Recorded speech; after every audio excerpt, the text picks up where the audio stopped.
It left off. Uh, let's see. We had Renan had paid us a visit. Um, we started practicing our swings and all that stuff. Our parents had. Oh yeah, we did end up practicing our swings and all that stuff. We found out that we're acting the exact same as Satoshi. Um, and yeah, he was somebody who was spirited away or Onikakushi, demoned away, the previous year.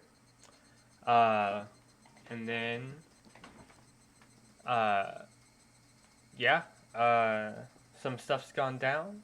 We ended up being having to stay home alone for a little bit, and that's when Rena had uh, paid us a visit. She knew that we were home alone and all that stuff. She knew exactly what we were going to be having and where we bought it and all that stuff. I think we went to sleep after because we were on the phone with Oishi-san, and honestly, I'm trying to forget. I'm trying to remember exactly where the hell we left off at, but yeah. So we had kind of gone a little crazy, getting paranoid, and so yeah, I think that's where we're at. Forgive my horrible ass memory, but let's get back into it.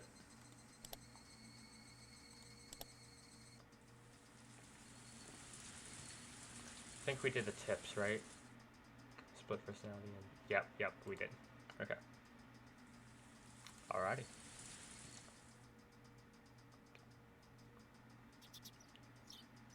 I guess I'd be lying if I said I didn't get any sleep.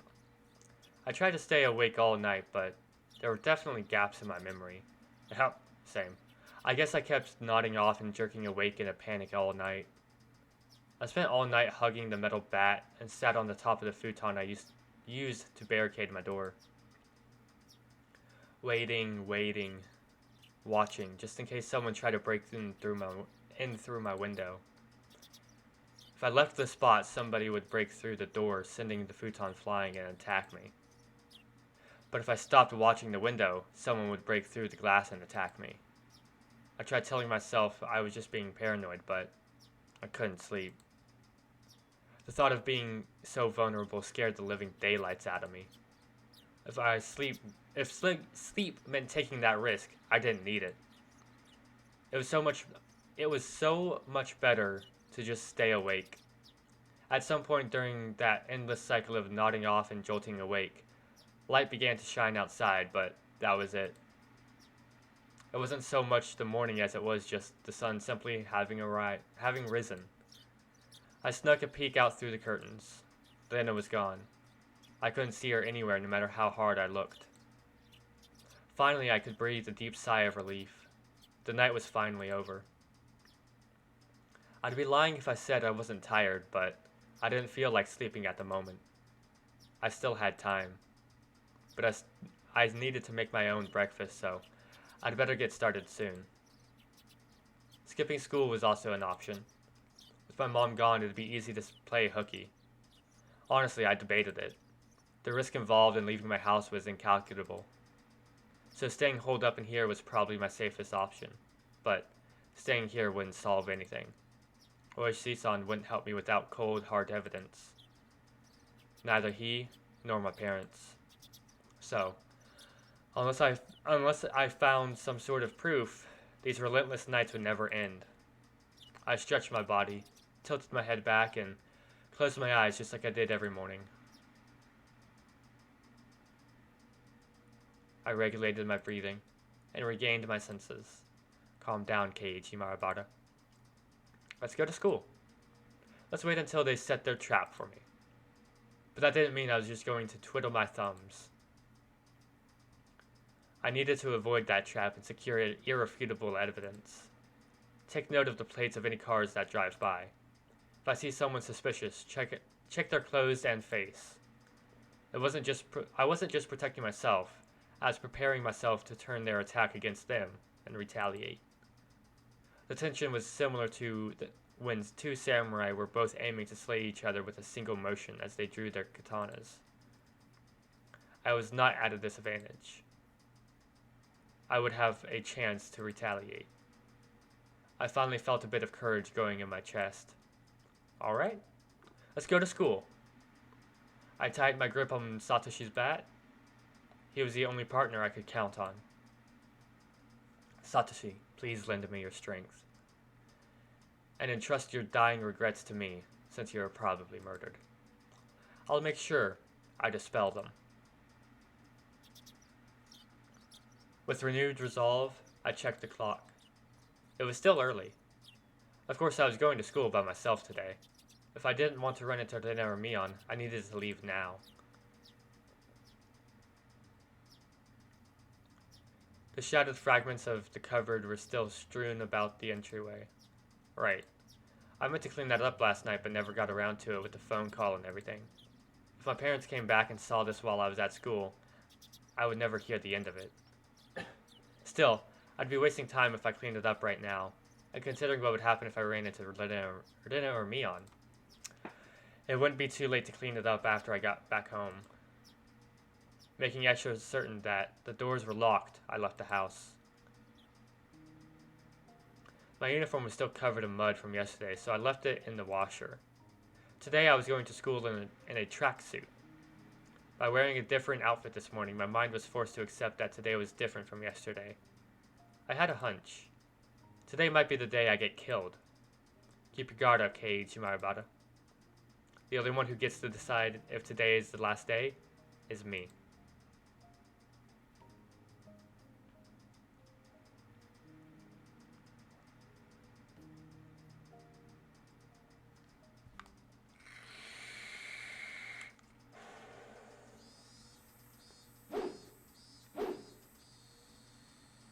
I spent the morning practicing my swinging like it was my natural routine.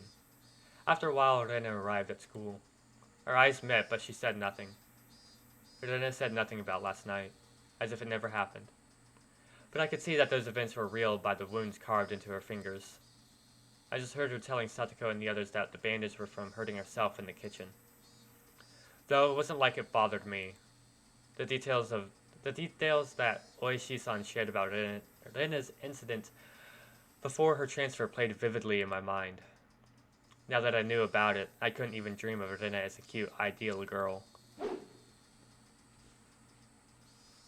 Kei-chan, I see you're still aiming for the nationals. It was Mion. I had already sensed her approach, so I wasn't that surprised. Oh, Mion. If you understand, then leave me alone. I'm busy practicing. I gave her a curt reply without my usual jokes. Then I gave the bat an even larger swing, tacitly keeping Mion from getting any closer. Hey, Kei-chan, take it easy. I think Mion got the message, but still urged me to give it a rest. Homeroom's not that far off, is it? Just let me finish practicing. I swung the bat even harder as a sign of my refusal. Kei-chan, when did you get into baseball? Just recently. Recently? You mean yesterday?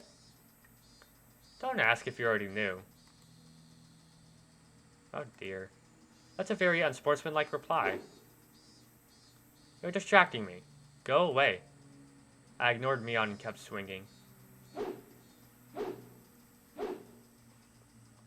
Normally she'd get mad or bored and leave if someone gave her the cold shoulder like this. Mion just stood there, waiting patiently for me to stop swinging.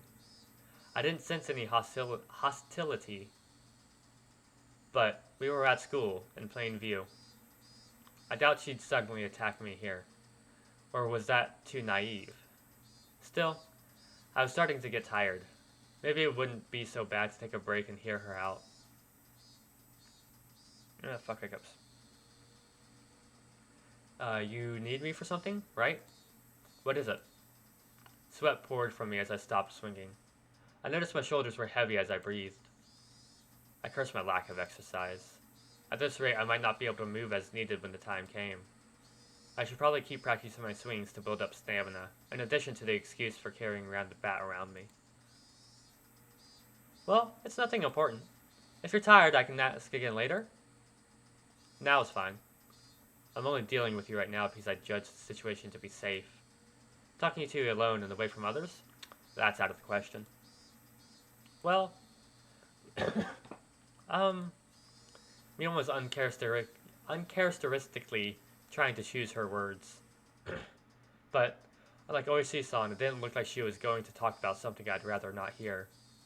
Mion was puzzled, trying to find the right thing to say. But then she gave a heartedly laugh to break herself out of that mire. This old man's just no good at this stuff. Having a poor vocabulary hurts. What's with all of this all of a sudden? If you have something to say, just say it. Stop it. Stop that swinging. She cut straight to the point. Her request was so frank I didn't understand it for a moment. I'd already stopped swinging to listen to her, hadn't I? I just stopped, didn't I? Goddamn. That's not what I meant. I want today to be the last day you swing that bat. I'm sorry. It took me some time to understand what she was asking for. What's wrong with swinging a bat? Why? That's none of your business, isn't it? I'm not bothering anyone, am I? You are. Mion said it flat out. This didn't make any sense, and that was really irritating. Why did I bother anybody? Mion was at a loss for words, but she finally made up her mind and spoke, though she stuttered as she said it. But because, Kei-chan, that's someone else's bat. You shouldn't borrow it without permission. It was left behind by a student who transferred, right? I'm just borrowing it until he comes back for it. Huh? Yeah, he transferred. Mion grew uncharacteristically flustered. That made it all too clear that his transfer was a lie. But strange, isn't it?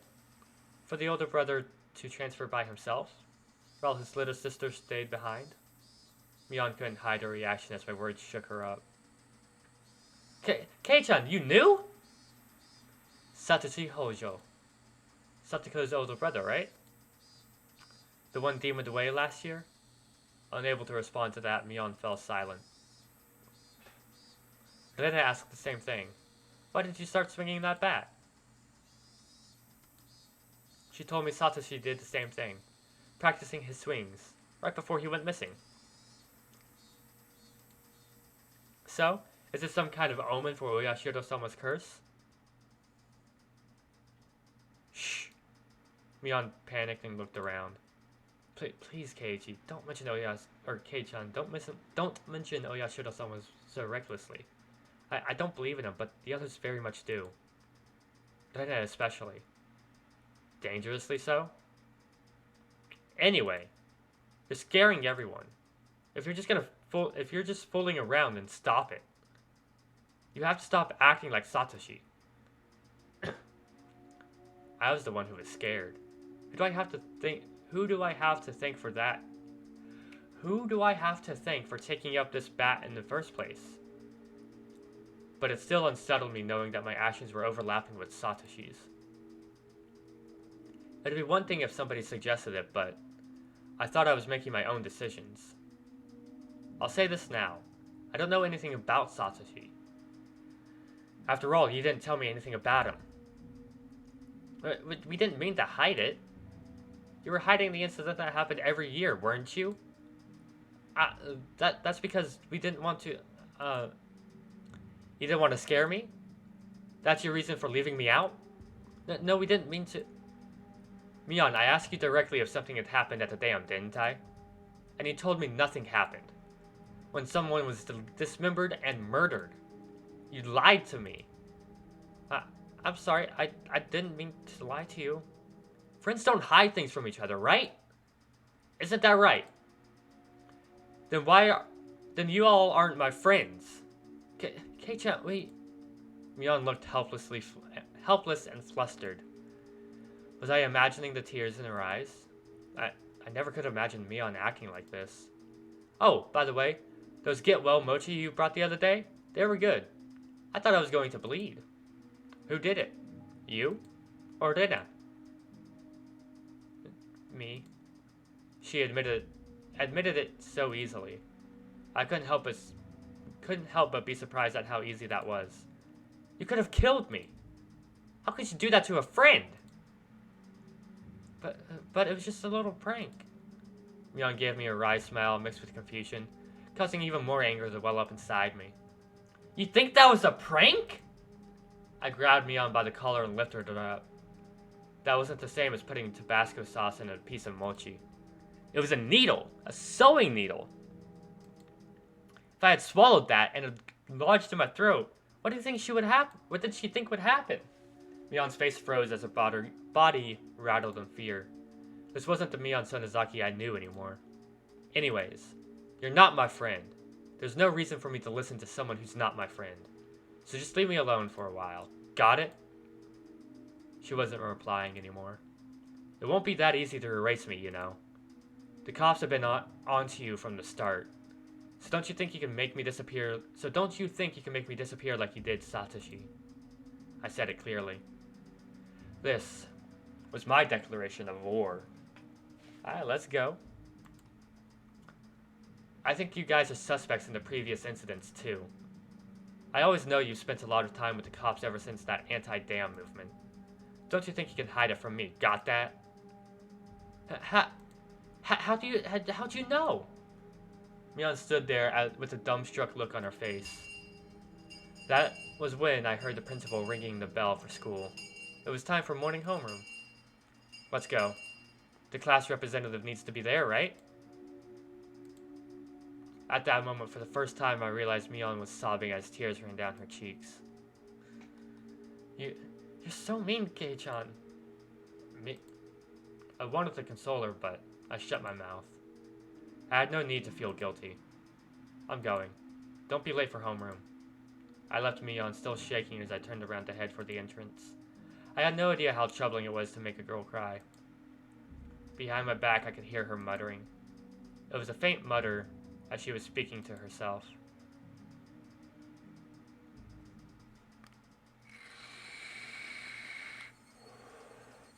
So that's how it is. Huh? She wasn't saying it to anyone. It was Mion talking to herself. But it wasn't a sobbing voice that had a kind of giddy curse.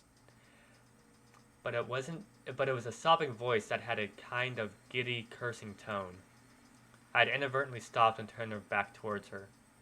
So it was that bastard. He leaked it all to Kei-chan. She balled up her fist as her tears continued to rain down. She glared at a spot at the ground with a terrifying yet smiling face, cursing. A chill ran down my spine from that demonic expression. This transformation, Mion's transformation, was different from Rena's. Should have killed him back then. He forgot the mercy I showed him just because he was going to retire this year. Retiring this year. Was she talking about Oishi-san? Damn it! Damn it! Gonna kill that damn old man! Oh! It felt like the air itself had begun distorting. With Mion at the center, the world had begun to twist and spiral. Bending. Whirling. This was the first time I'd experienced such a visage. Rise? Attention? Mion made up an excuse for her red eyes by saying there was something wrong with her contacts. After that, neither Rena nor Mion spoke to me for the rest of the day. Neither Satoko or Rika-chan looked at me in the eye. Strangely, I didn't feel hurt. Everything had just went back to the way it was. The month since I transferred in had been almost too much fun. That was all. School was supposed to be something like this to begin with. I should have disliked that feeling, but today it felt oddly refreshing.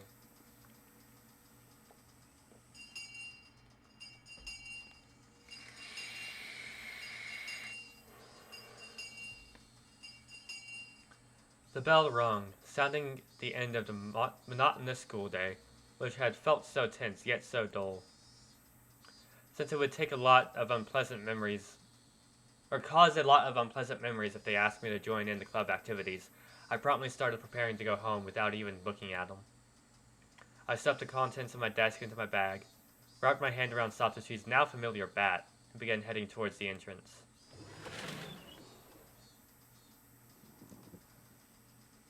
I was assailed by both the exhausting relief that nothing had happened today, and the tiring possibility of the same thing repeating tomorrow. But, deep down inside me, far beneath in the recesses of my heart, achingly, I knew. This would be the last day of this cycle. I couldn't tell how the ending would be, whether it would be an end I wished it to end, or if it would end as I hoped it wouldn't. Regardless, in my current state, there was something more important than how things would end. There was something I wanted to know. Why did I have to be killed? How did it come to this? Why? For what purpose? The sunlight was relentless. The sun, the heat, even the air. They wouldn't give me my answers. Or could it be that the cries of the Higurashi were desperately trying to tell me something? Some were mixed in with their shrieks. Tomitaki-san and Satoshi were also probably trying to tell me something. I simply hadn't been able to realize it yet. When do I realize it? I wonder if I will be amongst the Higurashi fruitlessly crying to the next victim. Glancing down at my feet, I saw a Higurashi on its back, spasming weakly. Bree, bree, bree. There was still much of the summer left, yet this one was already chirping its last song. I couldn't tell what it was saying, no matter how hard I listened, but I had to try. I had to try to listen to what it was desperately trying to tell me. At that moment, the shrieks of the Higurashi ceased all at once, as if they had huddled together fearing that the person who'd brought them to their dreadful fate had arrived. There was no mistaking it. A presence was approaching. The sound of footsteps was almost non-existent. If the Higurashi hadn't warned me by ending their chirping, I wouldn't have noticed. My exhaustion left me in a heartbeat. In its place was a rush of adrenaline that sharpened all of my senses. I was just barely able to hold back that creeping, suffocating feeling of horror. It wasn't something I could hold back for long, but in this moment when I needed to be razor sharp, I was able to retain my composure. I wasn't going to shout like I did yesterday. I hid myself calmly amongst the trees, waiting for my pursuer's shadow. Can I get them to pass by me? No. Since I was able to hear their footsteps, they were probably also... Since I was able to hear their footsteps, they were probably also able to hear mine. They might have already been able to tell that I'd hidden myself and was holding my breath. The person tailing me. Was it Rena? Just like yesterday? If it was Rena, I wouldn't hold back. I would just yell at her and make her go ahead like yesterday. If it wasn't Rena, it would depend on how they acted, I guess. The footsteps ambled closer.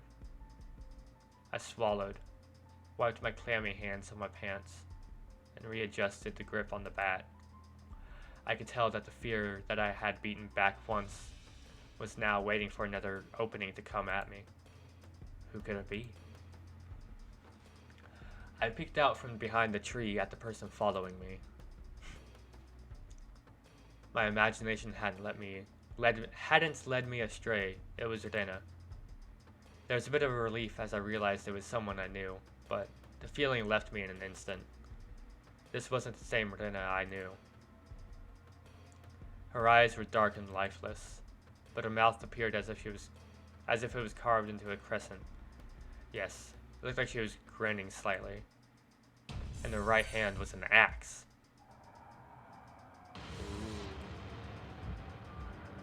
I hid myself behind the tree once again and recalled the unbelievable sight I just saw. What was that just now? The embodiment of terror laid bare. Baseball, practicing my swinging. There were tons of excuses for me to be carrying a bat. But for that axe? There was no excuse for that. An axe just like that? Keiichi-kun, Are you playing hide and seek? I wonder? I wonder? My heart was pounding, hard enough that I had trouble breathing. What little composure I had been able to hold on to was now crushed. In its place, cold sweat gushed forward, covering my entire body, letting me know precisely what kind of emotion had taken hold. Not good, not good, not good. I wasn't able to hide myself completely. She already knew I was here. Were you trying to scare me?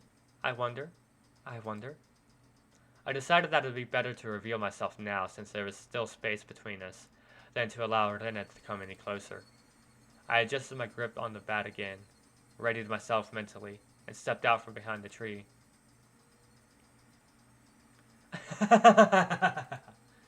I found you, Keiichi-kun.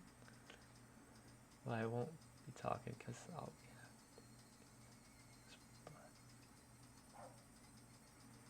Ah, cool. Thank you, thank you.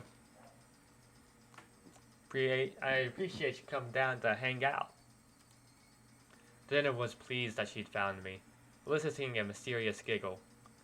Her mouth was smiling, but her eyes told me she was displeased by the fact that I had been hiding. Those eyes. They weren't just empty. Or they were just so empty. My legs began to quiver. Ugh, not good. In the pit of my stomach, some sort of viscous, hot, and cold substance began spreading around. If I allowed it, that substance would slip into my bloodstream and undoubtedly freeze all the organs in my body. Not good, not good. I'll be devoured by Rena at this rate. Strike back! Don't lose! What is it? I blustered, hiding behind my bravado. But Rena didn't flinch one bit. Just the same as Keiichi-kun. I'm heading home. Then what about that axe? Then what about the bat you're holding? I'm practicing my swing. Then I'm treasure hunting. Then they gave a flippant explanation as to why she had such a fearsome weapon. Treasure hunting? At the treasure mountain near the dam site, I found a new cute thing. So I need to dig it. I need this to dig it out. How could I believe that? You wouldn't believe it, would you? Rena's laugh was obviously very strange. I'd seen Rena's transformation many times before, but the one today was completely different. Like her mischievous tone and the shrewd glint in her eyes. It wasn't something that roundabout. I'm not sure what to say. It was just so obvious. Wait, Keiichi-kun. Then I didn't stop walking, even as she let out that eerie laugh. My laugh game's not on point right now. Whenever Rena got too close to me, I would scurry away and turn back towards her. This cycle repeated over and over. No matter how you looked at it, I was being chased by Rena and was trying to escape. Don't follow me! I can't do that. My house is this way after all. That fucked. When I met with Rena on this road yesterday, she cowered and trembled as she followed my commands. But today was different. Rena didn't show a hint of trepidation. Actually, wasn't I the one who was cowering? If the way home for Rena and me was the same, that's fine. I just changed my route. That'd work out, wouldn't it? I turned onto a side street I'd never been down and knew little about. But Rena saw me do that and followed me while laughing. Why? Why? Aren't you going home? Then just go home down the street you normally do. Why would you follow me down this weird little side road? Those thoughts screaming in my head, eventually spilling out of my mouth. But, why are you following me? The tone of my voice was already tinged with terror. Because I want to talk to Keiichi-kun. Keiichi-kun wants to talk to Rena too, doesn't he? Doesn't he? I don't want to talk about anything with you. That's a lie, isn't it? There's something you want to ask me about, isn't there? Not at all. I have nothing to talk to you about. That's a lie, isn't it? It's not a lie! Lies! Then a scream echoed, startling some nearby birds into flight. I cringed in fear. The only other thing I could do was increase my pace. Let's talk, Keiichi-kun. Talk. Talk. Why was I running down this unfamiliar and deserted street? Doesn't Keiichi-kun have something he's worried about? Nothing at all. I'm not worried about anything. Lies! Even though I was running, even though Rina was walking, why wasn't I getting any farther away? I know. I really do know. You're scared, aren't you, Keiichi-kun? I'm not scared. I'm not scared of anything.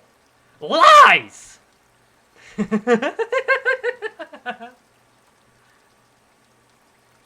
My breathing grew heavy, and it was like my legs were giving out from beneath me. But then I wasn't even breaking a sweat. I'll listen. This time I'll listen. I had no ideas what she was talking about, or what exactly she wanted to do. This time I'll listen. It'll be different from the time with Satoshi-kun. When she said Satoshi's name, I turned back for a moment. But even as I did that, then it was still advancing. I couldn't afford to stop. Satoshi-kun was worried too. It looked like he was going to have such a hard time, but I didn't listen. I was so sad. Where did the street connect to? All these twists and turns, ups and downs. It was hard to believe that this was even remotely in the same direction as towards my house. My sense of direction had long since gone out the window. I really regretted it when Satoshi-kun transferred out. I thought if I had listened, he may not have transferred out. I really regretted that. The road led me deeper into the forest. Wasn't I getting farther away from the village the more I ran? I lost more and more of my composure the more I thought about it.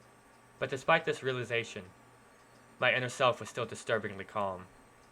So you see, I vowed that if there was someone struggling like Satoshi-kun did, I'd save them. I don't want to see anyone transfer out again. Damn it! What does transfer out mean? I won't let you transfer me. I won't end up the same as Satoshi. Come on, Keiichi. Talk to me. I'll be able to understand you, Keiichi-kun. I'm your ally. I started wheezing out of breath. My lungs were so soft they had felt like they were going to explode. Or so hot. And my heart was beating as hard as it possibly could. I should have practiced running instead of my swinging. I couldn't even afford to scoff at that stupid thought. If Keiichi-kun doesn't have anything to worry about, he'll go back to normal. Everyone will be back to being friends and we can enjoy club activities again. Next time we'll team up and beat Mii-chan. Yeah, how much fun that would be. But then I couldn't even imagine how I had wished I could turn back the clock on these past few days.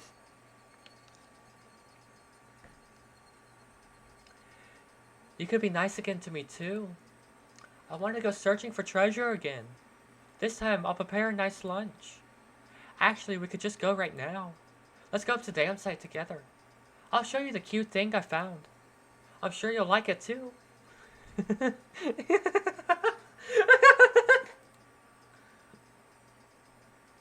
My footsteps made pathetic flapping sounds as my legs wobbled and faltered.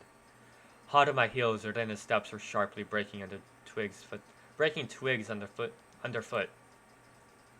I had to accept it. I was on the run, being chased by Ordina. If she caught me, it was all over. I realized that instinctively. I couldn't even begin to think of what the end would entail. Just that, if I was caught, it was all over. That's all I knew. It didn't matter how it was going to end. I wouldn't let it end. Not without knowing. Not yet.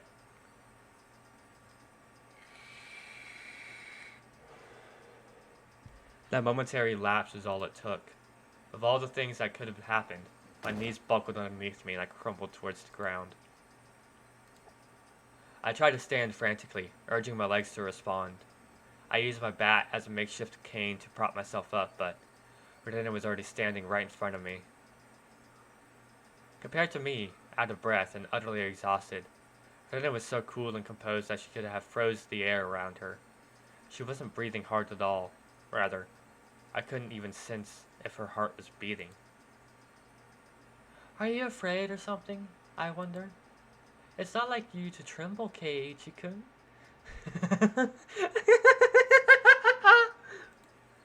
Her expression looked almost affectionate.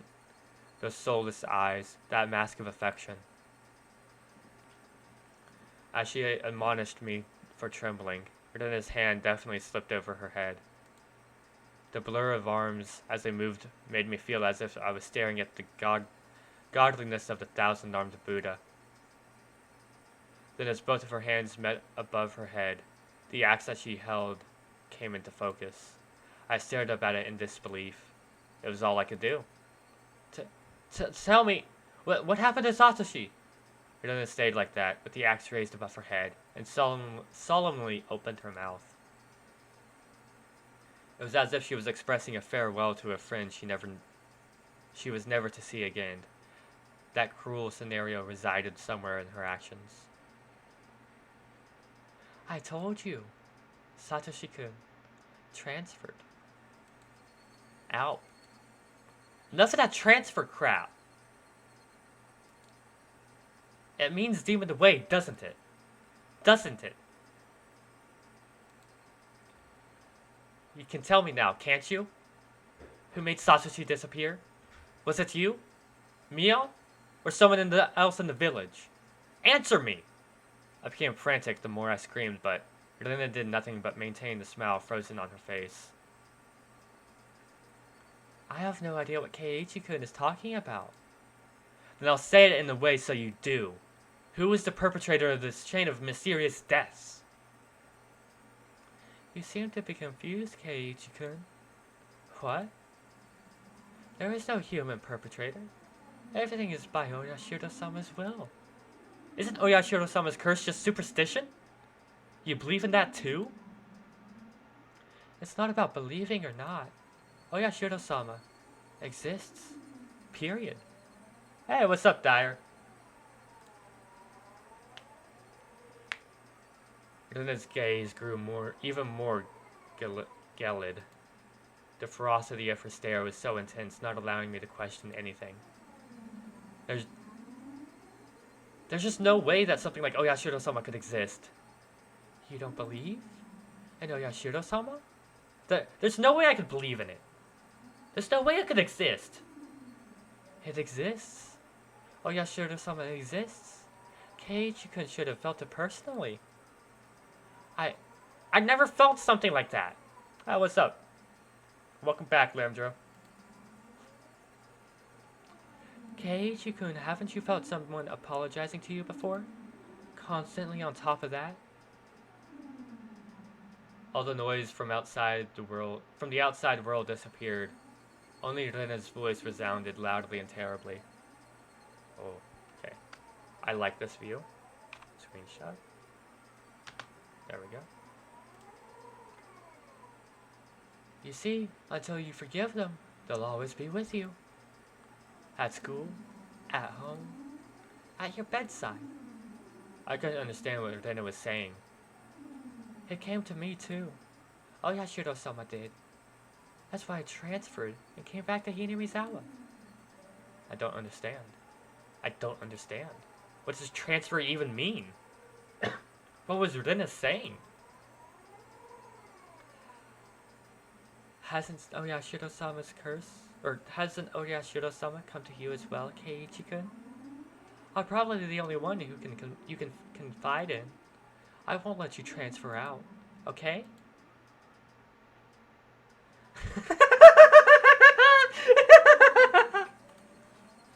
Rena's demented laughter changed around inside my head. Was Rena saying Oyashiro-sama came to her as well? That's right. Last night I had heard about that when I had asked her about Rena.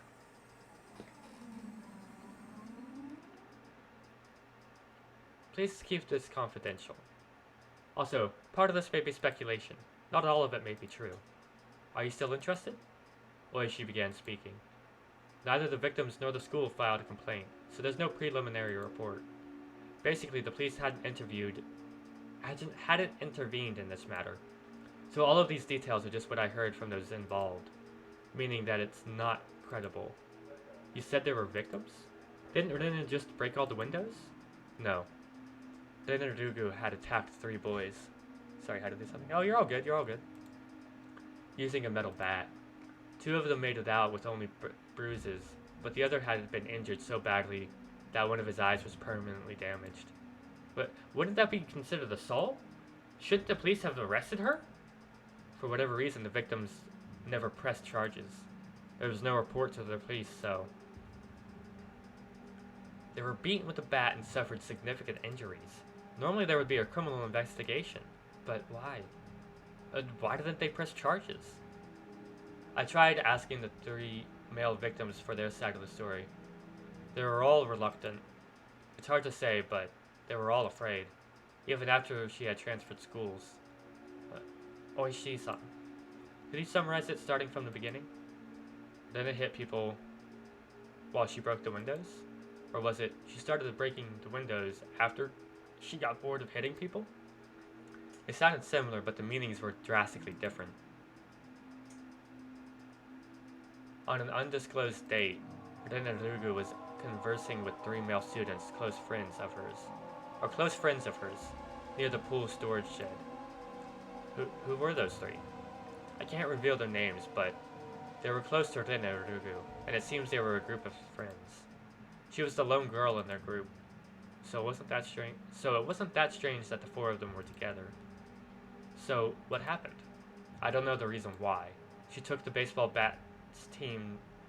team's bat that was in the pool storage shed and beat the 3 of them down one after the other. What? There were no witnesses. This was an account pieced together by the information given at the time of the incident. One day after school, Rina and 3 male students were at the pool storage shed talking together. They weren't seeking help, rather they usually met up there. It appears it became a heated discussion. At that time, Rina underwent a change. The change was so abrupt that all 3 of them didn't comprehend what was happening.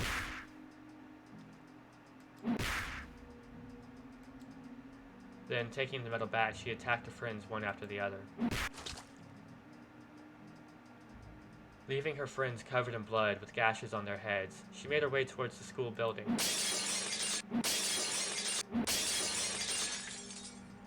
Then she broke the glass windows one after the other.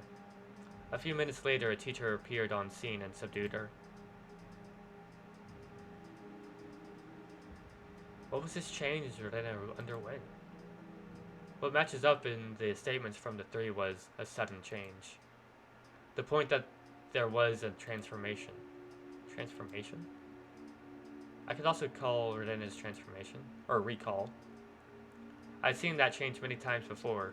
It was so different from the usual Rina that I couldn't help but believe it was someone else who looked like Rina. Or I believed. That transformation they're talking about, had it happened before? No, there was nothing like that. As far as I could find out, in her medical history and past, there was nothing like that. Does that happen often? Where people change suddenly like Rina did? Of course it does. There are plenty of psychological phenomenon that could cause something like that. Then you're saying that there was a dormant element in Rina that caused that transformation? I cannot say that for certain, but according to the statement of her friends, it's hard to believe that she had such a side to her. Kind, caring, and adorable. Even before she transferred here, she was probably pretty popular in school like she was now. That girl transforming suddenly and assaulting them with a bat? Who could imagine such a thing? Nobody could have seen it coming. I myself sometimes believe that I was mistaken for thinking that was Rina, even now. Then, what happened after that? There was a hospital right across from the school, so the 3 of them were carried in and treated quickly. What about Rina? What about the police? Why wasn't there a criminal investigation? You see, the police can't get involved unless if they are called. Even though the one was badly injured with permanent damage? Why didn't they file charges? That's what caught my attention as well, either some threat or pressure was placed on them, but they had a reason they couldn't file charges even if they wanted to. We're talking about you, after all. Of course you looked into it, didn't you? Well, yeah, but I told you at the beginning, didn't I? That the victims were all very reluctant to talk. They didn't want to touch on the matter, or rather, they didn't want to be involved. Or reluctant to talk. Didn't want to touch it. Didn't want to be involved. It resembled the villagers here in Oyashiro-sama's curse. Did the teacher at the school tell you anything? A school is hallowed ground. You could say they tend to keep scandals under wraps. I didn't have a search warrant, so I had to tread lightly, you see. Then, there was no comment from the school? No. They denied the incident even happened. It's just, 3 male students were carried in for blunt force trauma that day. That's all there was in the hospital records. The victims didn't speak, the school denied it happened. Then you don't know anything at all. Yep. I know nothing other than the incident itself had taken place. The victims also wished this incident to be kept from the public, so if you and I both forget about it, Mayabara-san, then this incident will probably just fade away. For a brief period, we sat in silence. At first glance, it looked like a simple assault case, but that was just the tip of the iceberg. The depths were obscured by roiling waves sinking quietly into the void, as if it never existed to begin with. After that, she was suspended by the school, and during that time, she underwent psychiatric counseling. Did you hear anything from that doctor? Again, they were very professional in regards to their ethics, or at least very tight-lipped. Nothing even after you showed them your badge? I was told to get a warrant. The badge itself has no legal binding authority after all. Then how do you know that didn't confess that it was Oyashiro-sama who did it? There was a nurse I asked in the department. She agreed to help me just from showing her my badge. Then, what did she say? Turns out the nurse hadn't heard everything. Apparently, all that she remembered was that she overheard from inside the room. The nurse said that at the time, Rena Rurugu was very calm and mild-mannered. It was much more like she was confessing her sins at church than a counseling session. She spoke with her mother for some of it, but partway through, her mother was asked to leave so it could become a private counseling session between just the doctor and Rena for a while.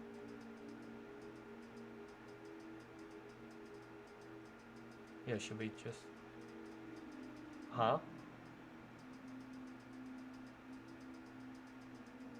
Like, do a just chatting stream?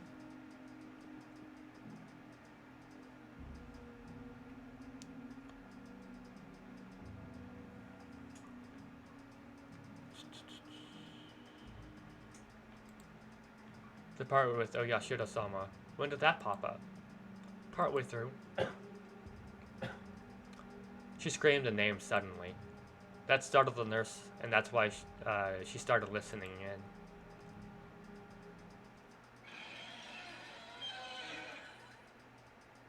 It was Oyashiro-sama! Then it suddenly shouted that. Wait.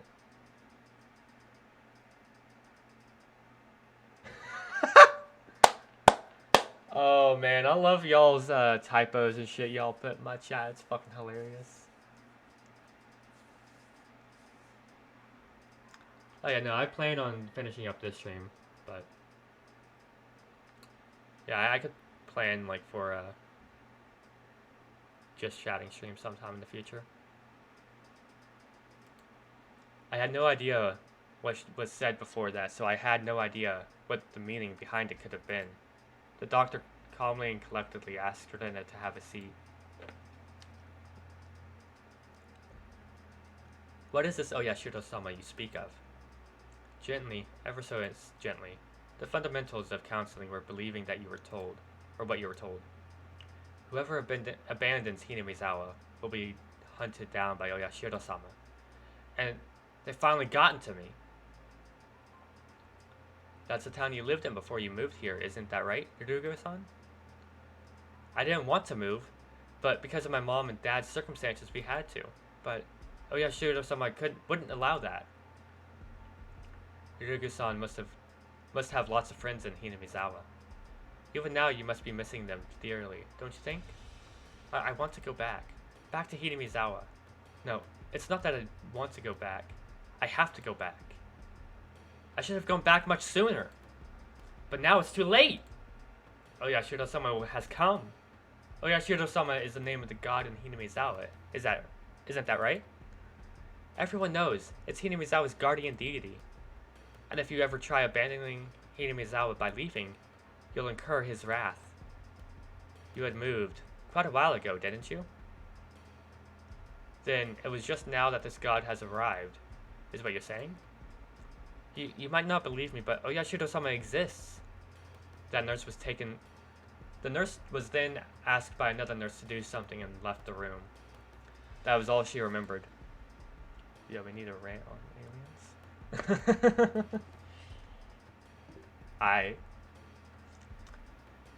That was Oyashiro-sama's doing, right? I do believe there is that kind of superstition in Hinamizawa. That if you leave the village, then you incur Oyashiro-sama's wrath. You should be familiar with this part, Mayabata-san. I knew very well that those scorned by the village incurred. I knew very well what those scorned by the villagers incurred. To hinder the dam construction project, they cursed the construction foreman to his death. Then the following year, Satsuka's parents, supporters, and leading advocates for the dam were cursed to their death. But this was the first time I've heard of the curse incurring by leaving the village. This is my first time hearing that. I can understand outside threats being cursed by the village. But why also villagers who leave? Normally people who leave villages aren't supposed to be cursed, right? I know it's a bit strange to say it, but I could see it as a rule that the people who come here in are the ones who would be cursed. Far from Jupiter, far from his thunder. Curses weren't something to chase people after they leave, were they? Oishi-san pondered for a bit over the other end of the receiver, then began speaking again.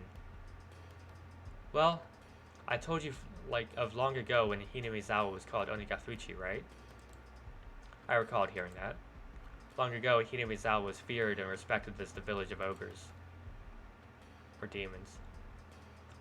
The villages at the foot of the mountains worship the demons. It's supposed to be translated as demons, but whatever. So Onigafuchi was hollowed ground that you could never enter. It came to be said that if you entered carelessly, you were cursed by Oyashiro-sama. Those who set foot in Onigafuchi, in other words, Hinamizawa, would be cursed. I could understand that. I know that, but for leaving to also be no good, that's also the demons you see. They were being strictly watched by Oyashiro-sama so they would not enter into our world. In other words, Oyashiro-sama probably restricted the interaction between Onigafuchi and the rest of the world. Gotta go? Peace out. I see. I finally understood what sort of thing Oyashiro-sama was. So basically, Oyashiro-sama is more like a warden than a protectorate deity, I guess? Trying to keep his place isolated from the rest of the world. I guess that's how it would seem. I'm sorry, I don't know very much myself. This is mostly what was passed on to me from my grandmother. I can understand it a bit better if it was like that. Those who came to Hinamizawa would be cursed, and those who tried to leave would also be cursed. So because Ardena originally lived in Hinamizawa and moved away, she fulfilled the requirements for being cursed. So that means Ardena moved away against its wishes. Because Ardena moved away because it's against its wishes, she was cursed by Oyashiro-sama? Is that what it adds up to? In short, that seems to be what it points to, I guess. As a matter of fact, soon afterwards they did move back to Hinamizawa after all. Those who abandoned Hinamizawa and left were cursed. But then, why only Ardena? Shouldn't Ardena's parents have been guilty of the same transgression by moving away and having been cursed? Also, in this day and age in Japan, shouldn't there be a lot of people coming and going? If every single one of them was cursed, then it'd be insane. But in reality, it wasn't that big of a deal at all. At most, there would be one person dying and one disappearing on the day of the Watanagashi. I don't like saying at most, though. Well, anyways, there's a lot I still don't know. Even if it was Oyashiro-sama's curse, it doesn't add up as to why her classmates, the victims who were beaten with a metal bat, wouldn't press charges. You don't think the victims were cowering because they believed that a terrible curse had befallen them, do you? Of course I didn't want to believe it, but more importantly, I had just realized something else. There was another bizarre connection that Rena made between Oyashiro-sama's curse and metal bats. Satoshi fell victim to Oyashiro-sama's curse and went missing. I had recently learned that Satoshi had also become infatuated with the metal bat right before he disappeared, just like me. Then Rena as well. She was affected by Oyashiro-sama's curse. She confessed that much to the doctor. And the weapon which she had used at the time of that horrendous act was, again, a metal bat. Hey, I see you peeking around that corner. What's up, Ethan? And finally, me. I'd encountered various things that were inexplicable, and now I was holding onto a metal bat. I was shocked when I learned that Satoshi did the same thing. It couldn't be. Had the same thing happened to Rena? Cool. But there was one critical difference between her and Satoshi's case. That being, Satoshi went missing after falling victim to the curse, but Rena was still here. Both of them had fallen victim to Oyashiro-sama's curse, yet they were met with such different endings. And finally, me. I couldn't call it a coincidence anymore. Rena, Satoshi, and finally, me. Could it be that I really was under Oyashiro-sama's curse right now? No. More importantly than that, what should I do now? Satoshi had been demoned away, vanishing without a trace. Rena was fine. Rena hadn't undergone a change. I could only believe that there was something that Rena wasn't... I could only believe that there was something that wasn't Rena residing within her. And here right now, it was standing before me. Rena, please tell me.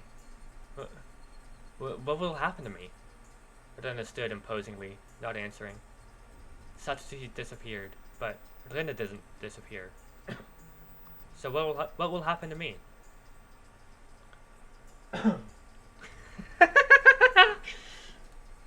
That was a fucking horrible ass laugh that time.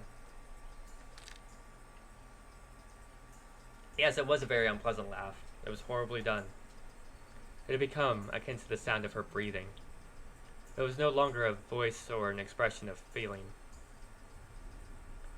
Don't worry, I'll save you. Rena took one step forward, still holding the axe high above her head. Now then. One step closer, Rena's face spread out to fill my vision. Speak. One more step. Rena's nose was close enough to touch mine. I was still pushing closer. There's something you want to say, isn't there? I'll listen. I'll save you, okay? Speak. Okay? Speak. Okay? I slumped down, landing squarely on my butt. It wasn't for some pathetic reason. It was all I could do to get as far from Rena.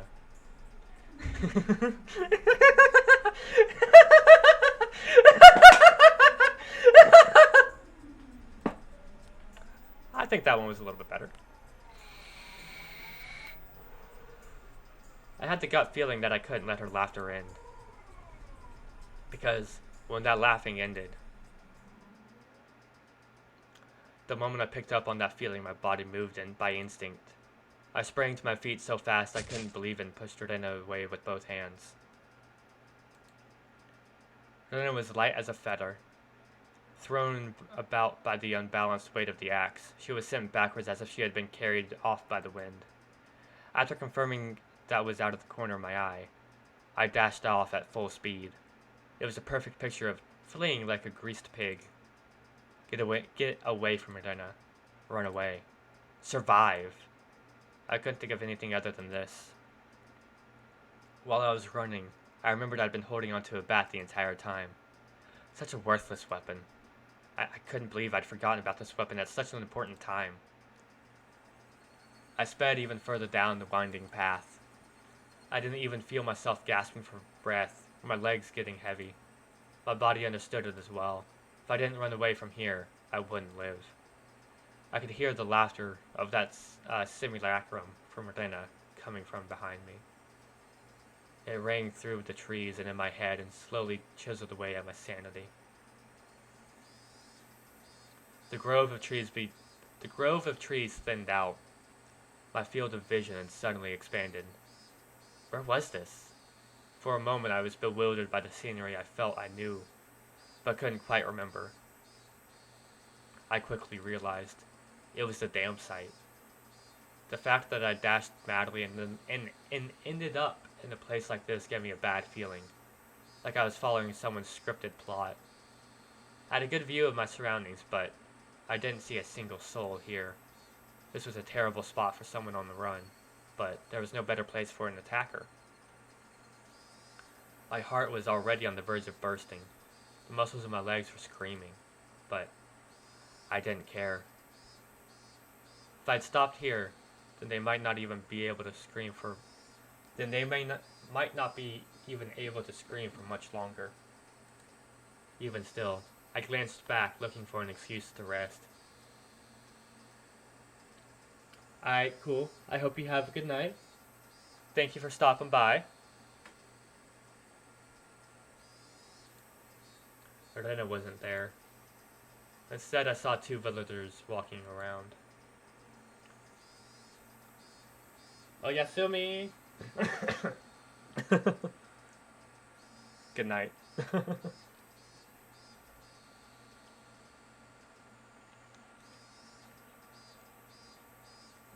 Oh. I breathed a sigh of relief that it wasn't Lorena, but a third party. Except a voice inside me rang alarm once more. Villagers walking around weren't suspicious in and of themselves, but it bothered me. They were both rough-looking clothes. They wore, goddammit. Empty-handed, they definitely gave the impression that they were just out for a walk. But at this time of day, two adults wandering around without a purpose, it was enough to raise questions. But more than anything else, those eyes. They weren't chit-chatting while walking.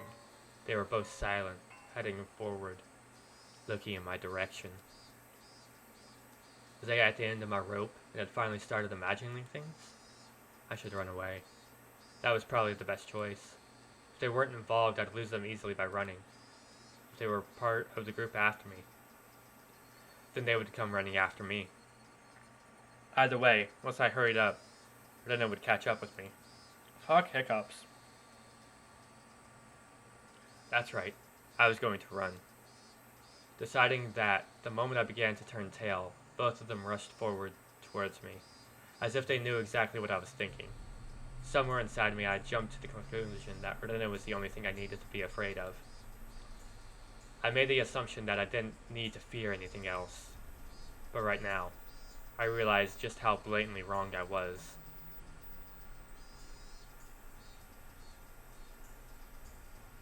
Suddenly, the story Oishi-san told me about the demons all leaving the village to hunt prey floated through the back of my mind. I could tell they were both coming after me without even turning around because of their frantic footsteps. It was frightening, being unable to shake Gardena off as she slowly closed in on me. But this didn't even compare. Being pursued with such violent ferocity. This straightforward horror was unparalleled. One of the pursuer's arms grazed my shoulder. Now it wasn't just their frenzied footsteps, but also the distinct sound of their breathing that I could hear. No, I could practically feel them breathing on me. They were already right behind me. Oh, calm down, Keiichi Maribata. Still running at full tilt, I felt the surrounding area go still. No. It felt like time itself had stopped. I turned my head back slightly in that frozen world, realizing how close my pursuers had gotten to me. I couldn't win against the legs of an adult. In less than the time it would take to blink twice, when this frozen world time began moving again, they'd be right on top of me. On top of me, and then... Don't think about that, Keiichi. First, realize that you won't be able to shake them off like this. And the fact that you can't get away was a given. Then you need to make a decision. Go with the right leg or with the left. You just decide which one. Let's go with the left. The moment I decided that, the temporal singularity burst into pieces. Right. Left. I swung the bat into a wide arc with my right arm. Using the inertia, I stopped and suddenly spun. What? The two of them were clearly startled. Momentarily after losing sight of me, both their outstretched arms, ready to grab me, instead grasped that empty space. The man on the right, I applaud him for being able to figure it out, spun around to the spot I shouldn't have been, and faced me in astonishment. But it was too late. I didn't even need to swing my bat. All I needed was to do was extend my arms as I turned around. It was by no means a heavy blow, but it seemed like it had enough power behind it to knock him off his feet. But just knocking him down wasn't enough to scare him away. He got back up in no time. Both of them took a fighting stance and were ready to face me. This made me certain they weren't just two people out for a walk. They were clearly after me. It felt much easier than dealing with Ordena. Just by not recognizing their faces, by not knowing them, it made things easier. I smiled wryly on the inside. What do you want with me? Next one is going to be right in your face, you bastard. It's fine if it was just a bluff. By barking out at them, I was able to fire myself up. They didn't respond. They spread out to either side of me, unbelievably calm expressions on their faces. One of them would grab onto my bat and the other would hold me down. Was that their plan? Taking on both of them at once would be impossible. Hot sweat poured down from every pore in my body. Then I'd just have to settle it with the first move. I'd step in and strike the first one down. Narrowing my target down to the man on the right, who had already been knocked down before, I stepped in and swung with all my might. There was no way for an unarmed person to guard against it. It would cause immense damage. That's a lot of damage. If they blocked it with their arm, their bone would snap like a twig. If they turned their back to it, then it was possible that the blow would travel all the way through their vital organs. It seemed like he was aware of this. He pushed farther through this kill zone between us and delivered a fist right into my gut. Not good. With this distance and in this position and in this state, this was no way for me to dodge it.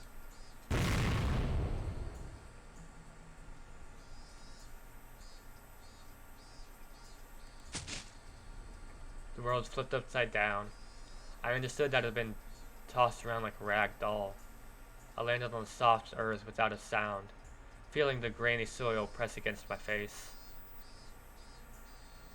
It didn't hurt at all. But the moment I thought that, I suddenly felt pain coming from all the abrasions on my skin, as well as the contents of my stomach being forced upwards, flooding my mouth with a bitter sensation. I knew very well that I didn't have time to relish this experience. I stood up as quickly as I could, but at that moment the other man was already barreling towards me. Being able to comprehend calmly that I simply couldn't dodge it made it all the more upsetting. After plowing into my stomach full force once again, my assailant twisted around behind me and locked his thick arm around my neck. My throat felt like it was being crushed by his immense strength. I couldn't even contemplate that I was being strangled, or that I was about to go unconscious. My vision simply darkened and a silent whining noise began playing deep inside my head. It took everything I had to keep myself from blacking out. While this was happening, the other man was more than likely standing in front of me. I wasn't able to open my eyes, but I could feel that he was there. There was nothing I could do now. Unable to shake his arm off me, I couldn't run. I couldn't fight back. Dire straits. I couldn't even come up with a phrase that adequately described my situation.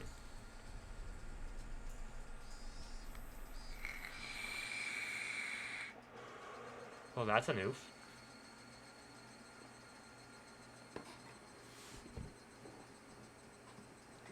It's also not all that fair.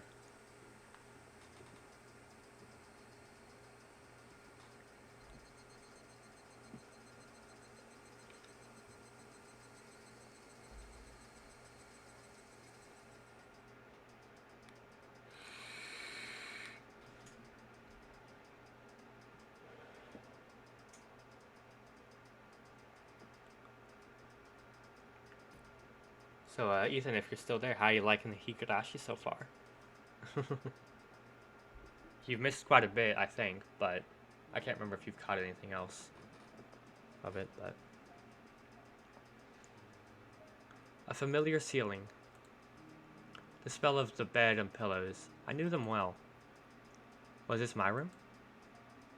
Normally there wouldn't be anyone in my room besides me, but their presences made me spring wide awake. When I did that, pain shot through my entire body. Feeling alright? I think you'd be better just to lie down for a bit. Why was Rena in my room? Blood began to surge through my muscles and all my capillaries. But Rena's smile belonged to the Rena I knew. But Rena's smile belonged to the Rena I knew well. I knew I shouldn't let myself feel this way, but I relaxed thinking that this version of Rena was safe. But why am I... Don't you remember? After losing consciousness, nothing at all. My body had become more lethargic than I could ever have imagined. I guess that would be the expected outcome after exerting everything I had back there. I tried to at least clear my head, but I just couldn't shake the sluggish feeling out of my mind. I called the doctor. He said he should be here soon. I think you'd better just lie down until then. I wasn't injured seriously enough to merit calling a doctor, but knowing that someone impartial was coming was slightly reassuring. Why am I here? I'm sure I was at the damn site. That's what I want to know. What happened? When I got there, Kei-kun was already passed out. That's why I'm the one who wants to know. That's why I'm the one who wants to know. I was attacked by two weirdos. As I talked about it, I finally remembered what had happened right before I passed out. Recalling that memory and the terror that went along with it caused the fogginess around my head to clear right up. Let's forget about those two for now. I didn't expect Ardena to be nursing me. I thought Ardena was trying to kill me. What's up, Frito? You just missed the fight we had with Ardena and the other, the random villagers. I feel like I pulled off some horrible but good laughing at the same time. She would have had the perfect chance while I was unconscious. Not only did she not kill me, she had nursed me back to health. Amazing you could drag me all the way back here. Wasn't I heavy? Looking at Miranda's delicate frame, it was hard to believe that she had not only gotten me back home, but even dragged me all the way up to the second floor. Did she have some help? Don't you remember Kei-kun? Miranda appeared a bit surprised, but she still kept her smile. I only propped you up on my shoulder. You said you could walk on your way home, that you were fine. You don't remember? I didn't. My memory was fuzzy after the point where I lost consciousness. What about those two? Huh? When you got there, then, the ones with me, or rather, those two guys.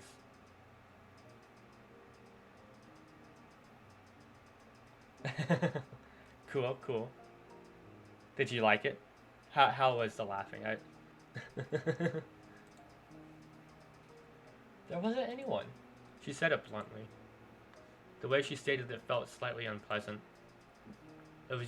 It was just too timid at that time.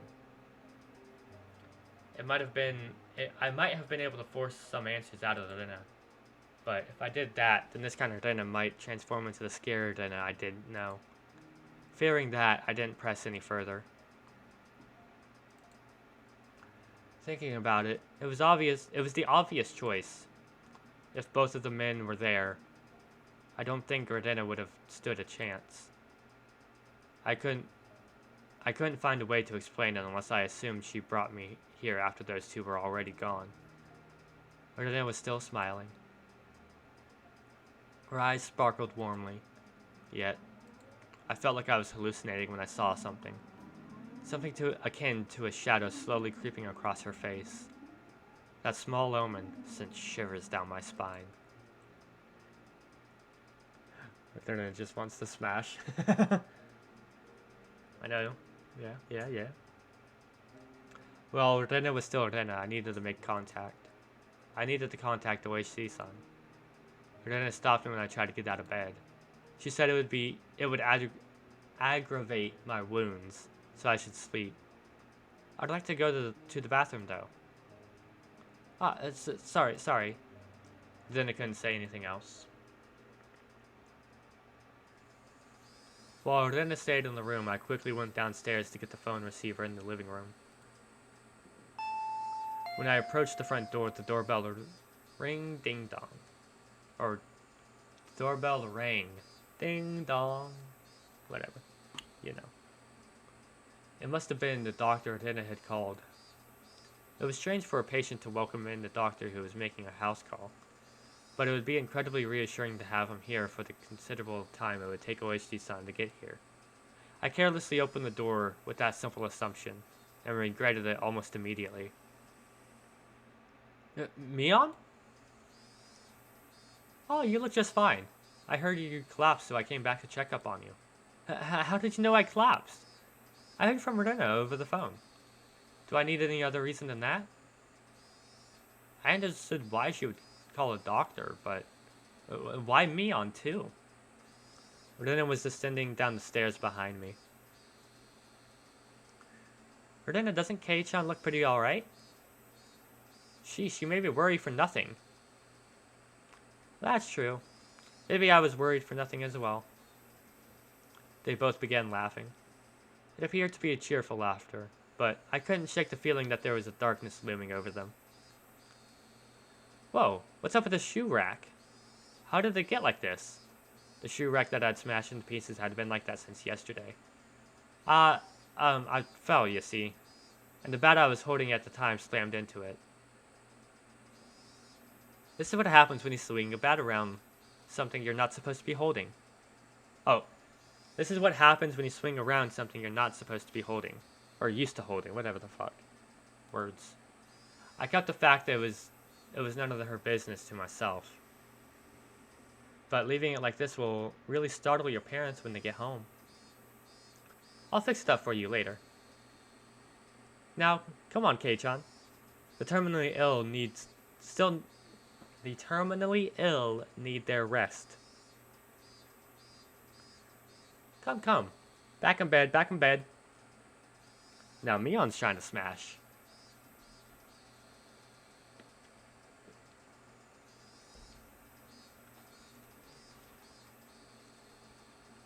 Terminally ill.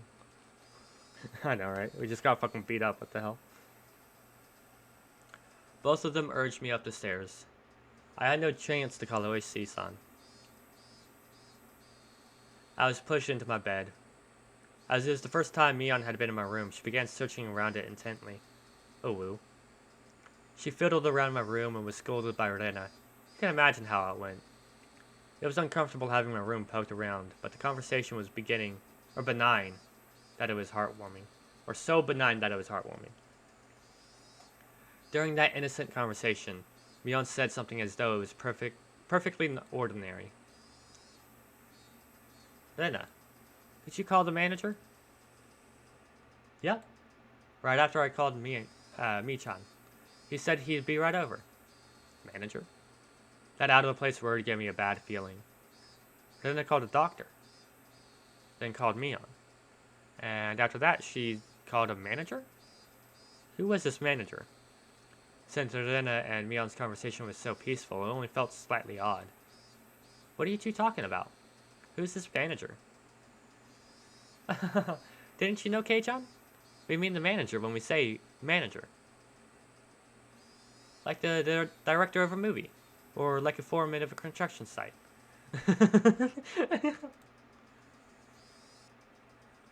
I dug through all of my memories for a manager who might have business with me. Only one came to mind, but Rodina had just said, the construction site foreman. The very first victim of the very first incident. The dismemberment at the damn construction site. The foreman? But that was strange. He was supposed to be dead. There was no way he could call him. I don't understand what you guys are talking about. What does the manager have to do with me? You said he was coming. Did you mean to my house? I asked one obvious question after another, but all the two of them did was smile coolly at each other. There was a huge difference between how the two of them appeared now, there was a huge difference between how the two of them appeared and how my suspicions were playing out. Slowly, I felt discomfort and panic welling up inside me. I couldn't understand what Rena and Mion were talking about. Kei-chan, you've gotten into baseball lately, haven't you? Pretty sure the manager will be happy to hear that. So who is this manager? The manager is the manager. So who is this manager?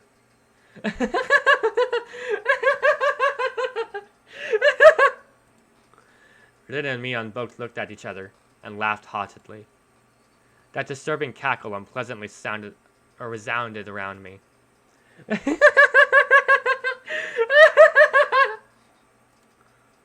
That laugh, long enough to be unsettling, ended abruptly. Oh yeah, we should finish up before the manager comes. You remember, don't you, Kei-chan?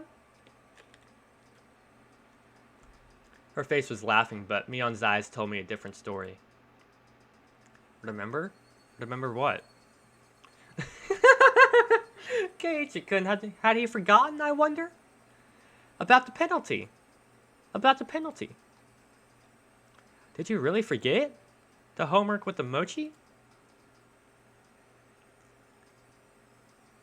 The homework where you were supposed to guess which one Rena made? You forgot about that homework, didn't you? I certainly did have that homework, but I had thrown away the rest of the mochi after I found that sewing needle. So I wasn't able to answer which one Rena had made. The penalty for that? Why now?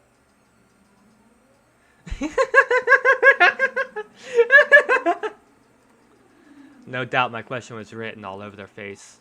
Or my face. Their answer to my question was that dry laughter. I could no longer make heads or tails of anything. I began to think that this entire day was somehow insane. Strange. Incomprehensible. Being chased by Rena. Attacked by strange men. The penalty Mion and Nerden were talking about.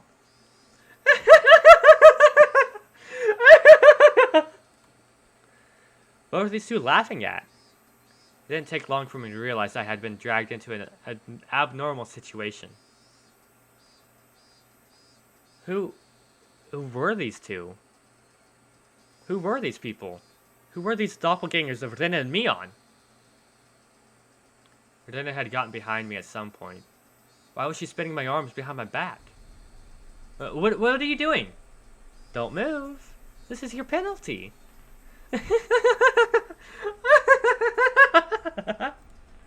My body was already very sluggish, and then pinning my arms made it that much harder to move. I seriously tried to struggle, but she wouldn't even budge. My panic began to well up, and I realized this was well beyond the realm of jokes and pleasantries. His freakishly monstrous strength. It would have been impossible for the Rena I knew. Then, these thin, frail arms grasping me firmly. Whose arms were they? Kei-chan, no struggling! Club rules. There are no exceptions. You can't fight against the penalty. Mion. No. That thing that looked like Mion spoke to me like how Mion would speak to me. But I was certain that this was not Mion. Someone who wasn't Mion. Someone who was just pretending to be Mion. Need to finish this up before the manager comes. Mion fished into her pockets and pulled out something bizarre. I could tell what it was just by looking, but for such a thing to be in her pocket, my mind wouldn't accept it. What is that? It was a small syringe. It's a small, clear syringe, like what a doctor would use when you went to him when you were sick. But then it held me even tighter, and I could hear the clattering laughter that no longer sounded like laughter blaring into my ears. That eerie laughter. It was something that the Verdena I knew would never produce from her throat. This was something that pretended to be Verdena. Was this their real laugh? Unable to defend myself, the syringe Mion was holding drew closer, and that needle tip was waved in front of my face countless times. Don't worry, don't worry. It won't hurt. It won't hurt. What are you planning on doing? What kind of sex joke is this? What are you saying, Kei-chan? You know exactly what's going on, don't you? About what? I don't understand any of this at all. I know you know. No use playing the fool this late in the...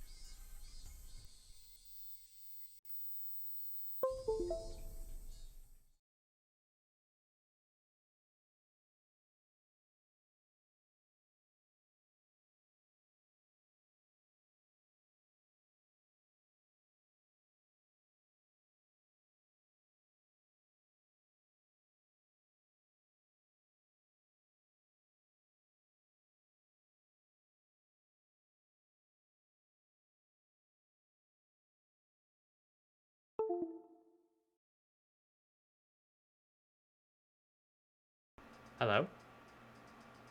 Okay, there we go. Sorry, apparently mic unplugged.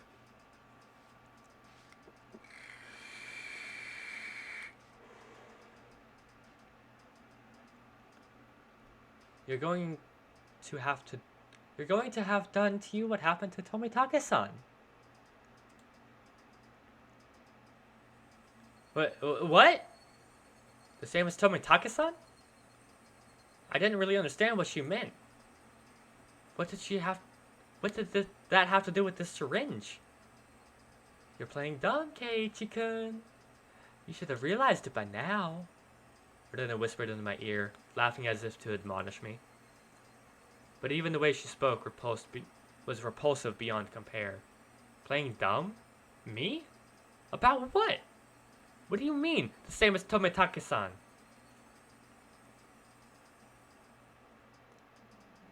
Everyone thought at first that it was a hit and run. Except when the officers got close to check if he was still alive. He soon noticed it wasn't a normal situation. His throat was scratched out. From a knife or something? No. Nails. Nails? Nails as in fingernails? With those gouged through?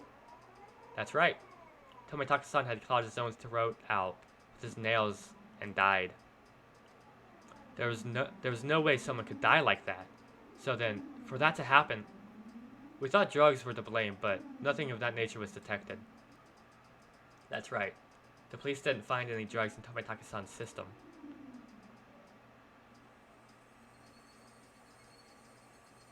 The police told me they didn't find any drugs in Tomitake-san's body.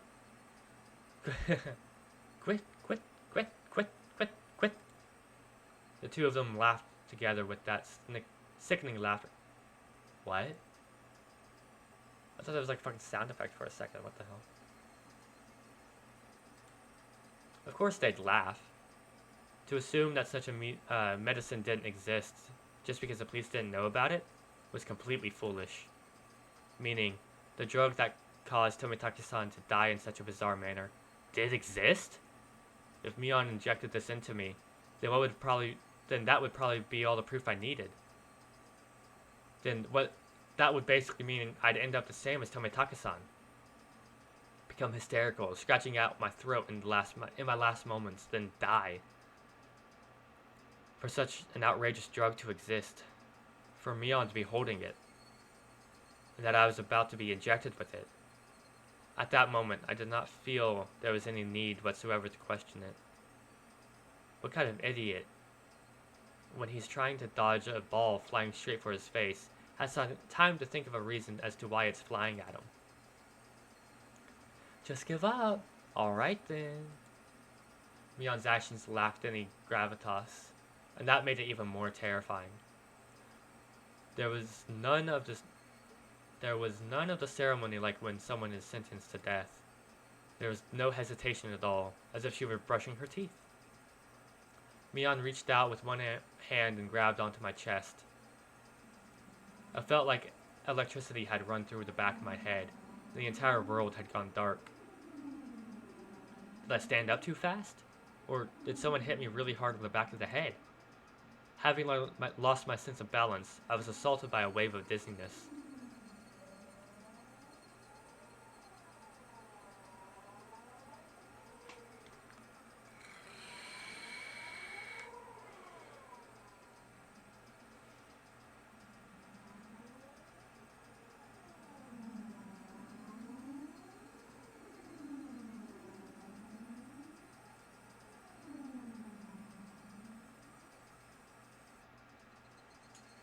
I squatted down for a bit. When I came back to my senses, my entire room had changed drastically. The numbness in my head was gone, and I slowly could tell blood was flowing to my extremities again. How long had I been squatting here? How many minutes? Or had it been hours? It was almost as if the hands on the clock had stopped moving the entire time my eyes were closed. That's how little time passed. Really? The end of the room wasn't filled with that madness from before, only a dulled silence. Rena wasn't there pinning my arms, and Mion wasn't there about to inject me with a needle. No way. Could it be? All of it was a hallucination? There was no other presence in the room besides my own. It was the weirdest experience I ever had. I was certainly with Rodena and Mion. I doubted my sanity for a moment, but I was also seized with some sort of comfort. I guess that terrible ordeal was a hallucination. Neither Rena nor Mion, they wouldn't ever do something so terrible. My head grew hot. I could tell my emotions were welling up. Why? That wasn't a reason to cry. Why? It was sorrow. But why was I sad? I don't understand. I don't understand. Kind to everyone, not discriminating against age or gender. Mion. That Mion was sprawled out by the window in an unnatural pose. Blood stained her a deep red from her head down to her chest. The bright crimson smeared on the walls that splattered had undoubtedly come from Mion. She always had that bright smile and was kind to me from the day I transferred. Rena. The same Rena was slumped at my feet and was making the same pool of blood as Mion. I couldn't comprehend what had happened. Did someone come to save me? Then beat those two down? With this metal bat? I finally noticed the weight in my right hand. How long had it been there? It was Satoshi's metal bat. It was covered in a deep red. There was no doubt that this was a weapon used to mutilate both of them. And I was holding that weapon. I was the only person in the house. Looking at this objectively, I couldn't think of anyone other than myself who could have done it. I did this? That's right. Keiichi Maebara. Of course I did it. I told myself gently, as if coaxing myself. Hey, me. There's no reason for you to remember it, nor is there a need to regret it. Eat or be eaten. You get that, don't you? But The blood. The blood. There's so much. Neither Rena nor Mion had moved an inch. It wasn't just a split forehead and a trickle of blood. Nothing that simple. The entire room was splattered with red. That told me it didn't end up with just 2 or 3 strikes. Were they dead? Both of them? The depths of my mind were calm, but on the surface I was panicking and agitated. Calm down, Mikei Chimarabara. What happened to your usual calm self? Come on, now. Do like you always do. Throw your head back and take a deep breath. Come on. Once. Twice. Breathe deeply.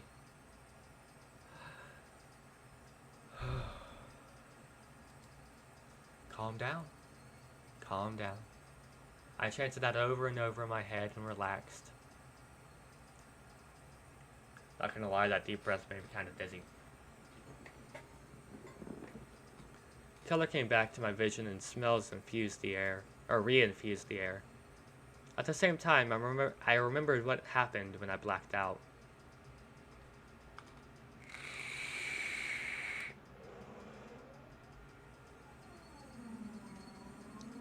Rina and Mion had attacked me. They were about to inject me with whatever caused the same symptoms as Tomitaka-san. But right before that happened, I fought back. I twisted my whole body and threw Rina as she was pinning my arms. Then I followed through with my spin and rammed my foot as hard as I could into Mion's torso. It was soft. Rina tried jumping on me, but I tackled her as hard as I could, slam her against the wall. I didn't let that brief moment of having them off balance slip by. Satoshi's bat was left carelessly by the side of my desk.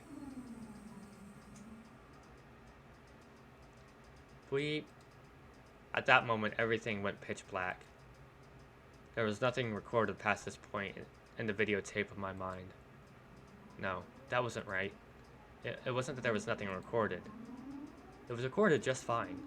Just the other me inside myself. I told me not to look and turned off the TV.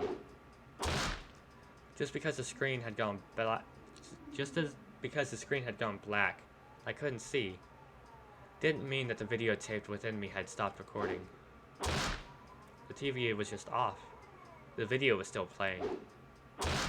The tape within me, creaking along, still playing. On the other end of that pitch black screen, that horrifying video was still playing on. Compared to this, though, the scene right before my eyes, was still so difficult to take in. There was blood splattered everywhere on the walls, and the two of them in these unnatural poses. Not a sign of movement from them. I couldn't even tell if they were breathing. No matter what the circumstances were, my friends, these girls, I had attacked them. I may have even killed them, but if I hadn't done this, I would have been the one done for. Balancing that out on an imaginary scale, it felt odd that I'd even feel bad about it. Even if it was a bit excessive. This was justifiable self-defense. The proof was all here. Two of them collapsed here in Mion's syringe. Mion's syringe, filled with some unknown drug, would certainly solve the mystery surrounding the incident with Tomitaka-san. And from the fact that both of these two were involved, they'd be able to pick out the criminals one after the other. Still, I might be suspected for this, but that was just fine. Anyway, now this should be a police affair. This wouldn't fade into the darkness like Rena's past incidents. As long as the police were involved, that should bring this to a close. They'll probably revisit their investigation on the chain of incidents. Well, she would definitely get to the bottom of it. Meaning my wish of not wanting to die, of wanting to know the truth, that would be fulfilled in its most basic form. It was all a matter of time now. The doctor that had called should be getting here soon. I'll confess everything to him. I needed to contact Oishi-san. At that moment I remembered. Besides the doctor, a manager had been called. It was easy to imagine that there was someone deeply involved with the incidents, judging from Rena and Mion's conversation.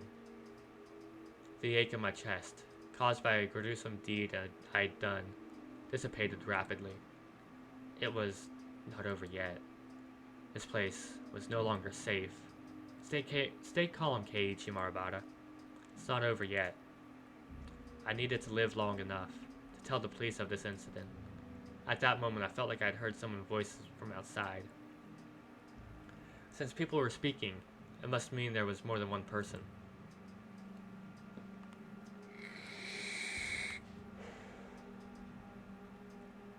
I moved the curtains ever so slightly and peered outside. It was a bizarre sight. About 4 or 5 grown men were all gathered at the gate. They very much resembled the 2 men who had assaulted me at the damned site today. Those 2 might even be among them. There was one person there wearing a white coat, but he didn't look like a doctor at all. My gut told me he was in disguise, only posing as a doctor. That guy would probably ring the bell and get me to open the front door. Pretend to be a doctor to get me to open the door, and then the rest of them would all rush in at once. At that moment, I saw the car parked behind the men, and my heart nearly skipped a beat. The white van.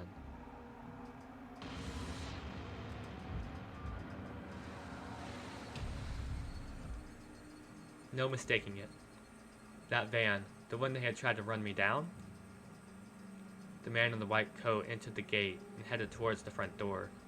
The rest of the men hid in the bushes and watched him. I probably couldn't pretend that I wasn't home. Undoubtedly, they'd just break the window and enter. I needed to get out of here somehow. Then, use a public phone to contact Oishi-san. Then meet up somewhere. First of all, I needed a weapon.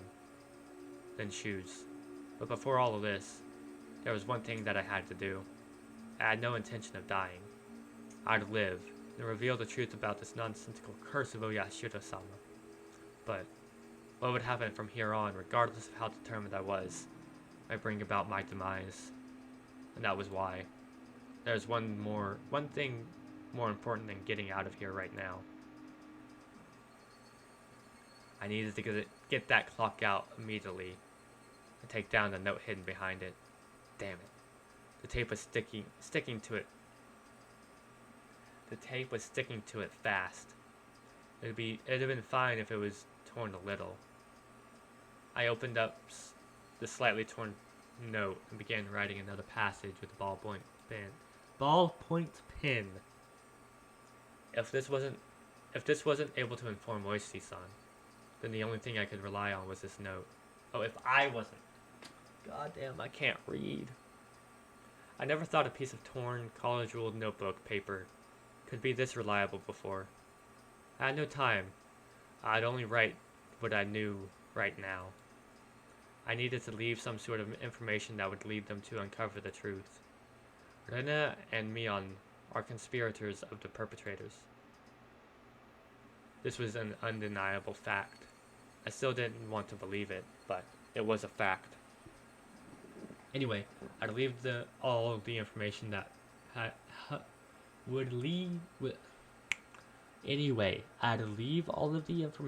would help lead them to finding the perpetrators if I could just learn to read. There are 4 or 5 adults, maybe more. They have a white van. This was everything I was able to see from the window. There may be more. Also, there was an unidentified person known as the manager. To begin with, the term manager didn't even mesh with Hinamizawa at all. If they were going to include the managers from the past incidents, then the only one is the construction foreman, the victim from the first murder, the very first victim in the chain of incidents. Killed in the lynching, his body divided into 6 pieces, his right arm never discovered. The police should have confirmed that death. but Rena and Mion both called him manager. They said manager. They wouldn't use that term to refer to someone who is dead. The police would never even conceive that someone who was deceased would be involved. Could that be some sort of oversight? I didn't know. But even if I didn't know, it could be a big hint for Oishi-san. That's right. They needed to start fresh from the first incident. It wasn't just a simple dismemberment, but the start of the string of... Fuck hiccups. They needed to start fresh from the first incident. It wasn't just a simple dismemberment, but the start of this string of mysterious deaths that would follow. So then, there must be something hidden there. Please reinvestigate the victim from the dismemberment incident. He's alive. His death should have been established after an autopsy. Logically, you would think as much. But was that really the case? Could it have been some sort of ploy that they were able to deceive the police with? I shouldn't jump to conclusions, but he may still be alive. I had no time to ponder that right now. Oh yeah, there was something even more important I needed to write. Tomitaka-san's death was from an unknown drug. That's right, that drug. It was an irreplaceable piece of evidence. No doubt. Just by having this, everything would be uncovered. I couldn't just leave that vital clue lying on the floor. This syringe is proof. Writing that down, I stuck the syringe onto the back of the clock with plenty of tape. So it absolutely would not slip out and fall onto the floor. Firmly. Ding dong. The bell rang. They were here. I couldn't write anymore. But even still, there was one last thing I had to write. I have no idea why it has become like this. This may be the closest thing to the truth out of everything I wrote on this note. If you are there reading this, then I am probably already dead, though you may or may not find my body. If I was going to write about everything that could happen, either dying from the curse, or being demoned away, you, who are reading this, please uncover the truth. That is my only desire.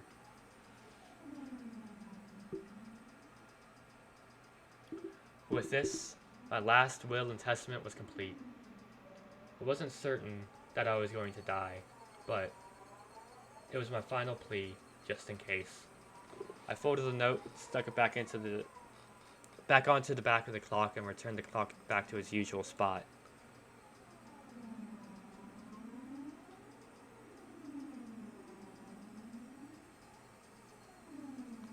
I couldn't help but pray. Oishi-san, if something happened to me, I leave the rest to you. After that, I gazed down silently at Rena and Mion.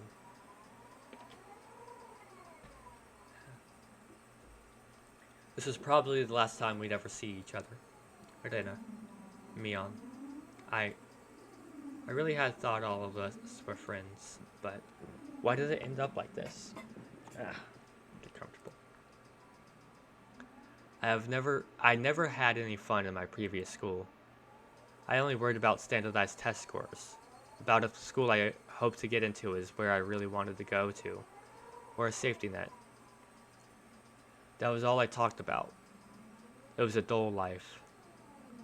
The people I called friends were also my rivals in studying, in competitions, and personal records and standardized test scores. Everyone here taught me how unhealthy that lifestyle was. This month was really fun. Making a fuss over lunch, making a fuss over the club, making a fuss over the festival. Something hot began dripping from my face, uncontrollable tears. I should have had no obligation to shed tears for them, but they wouldn't stop, even if they were going after my life. Even if they were trying to kill me, everything that happened this month, I wouldn't forget it. Or could it be those happy days were all a facade as well? Was it all a trap, meticulously orchestrated up until today, to ensnare me? Could it have been that I had just arbitrarily assumed that they were my friends? Arbitrarily. That couldn't have been the case. Both Rena and Mion, they were really my friends. Those happy days. There was nothing fake or unclear about them. Someone probably forced them to try to kill me. Or their minds were taken over, possessed by the supernatural entity known as Oyashiro-sama. Regardless, both Rena and Mion, they were both the best friends ever. And when they were coming after me, it wasn't out of their own volition. Wait, they weren't the kind of people to sell off their friends, regardless of whether or not they were forced.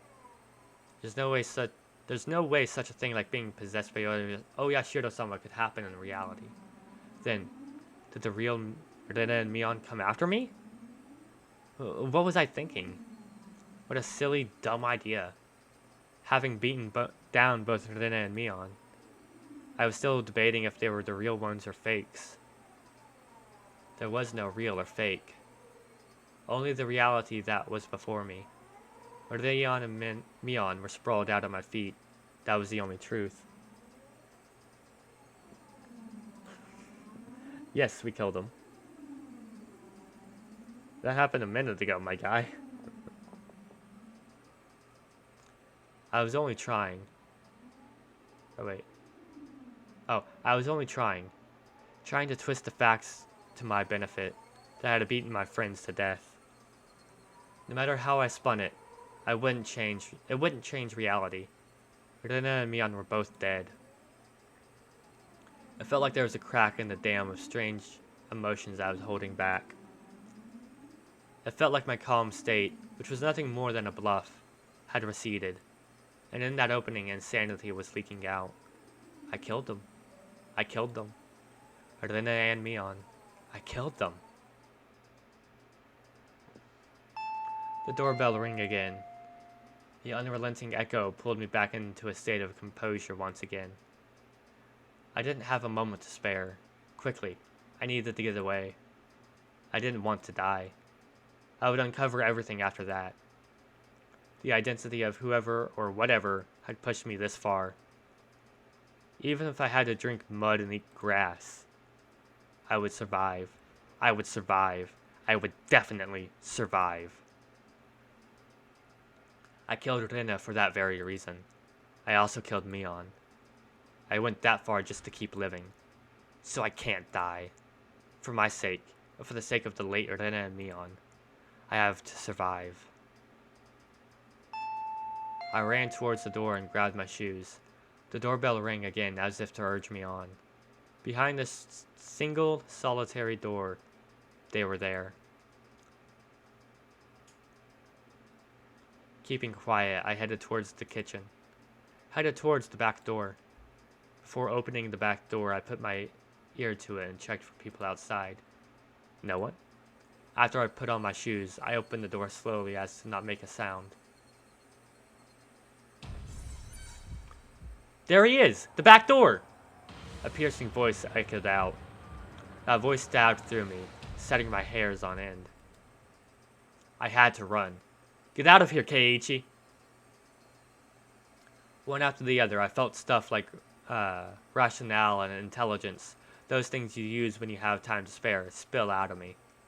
I didn't feel any pain from the branches scratching my arms and forehead. My autonomously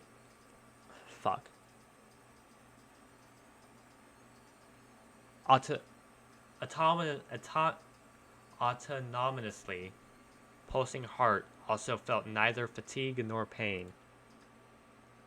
My entire being just wished to live. There was nothing else it desired. It probably had no complaints whatsoever. So, of course I wouldn't feel fatigue. I just ran. Just recklessly rushing in the direction I was already heading. Even if nobody was chasing after me, I'd still be running like this. There wasn't a thought in my mind about where I was headed. Turning around, I felt a presence right next to me. That presence was, without a doubt, chasing me like my shadow. If I took even one misstep, I would be devoured. That's what I thought. So I didn't turn around. I didn't stop. I ran. At full speed.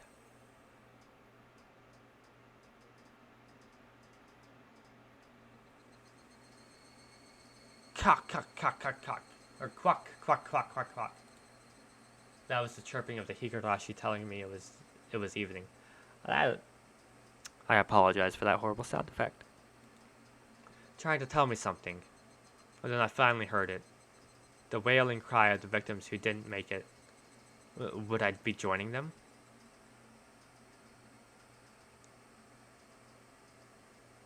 I'm not going to try to make that sound effect again. Only the higurashi knew. They knew everything.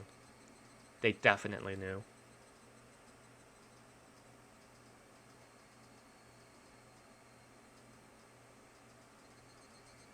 So, I ran towards where I could hear more of the higurashi's chirps. What, quack, quack, quack, quack? Or whatever the fuck noise however the fuck I read it off.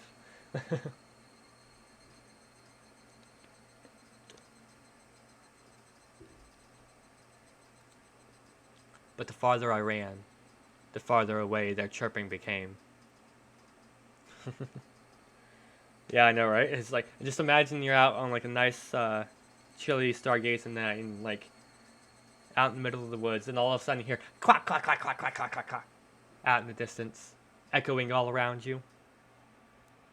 Honestly, probably more terrifying than this situation, am I right?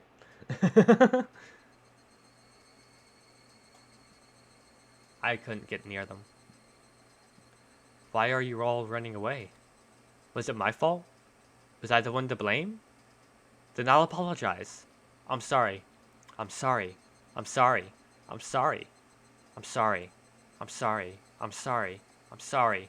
I'm sorry. I'm sorry. I'm sorry. I'm sorry. I felt that only the higurashi knew.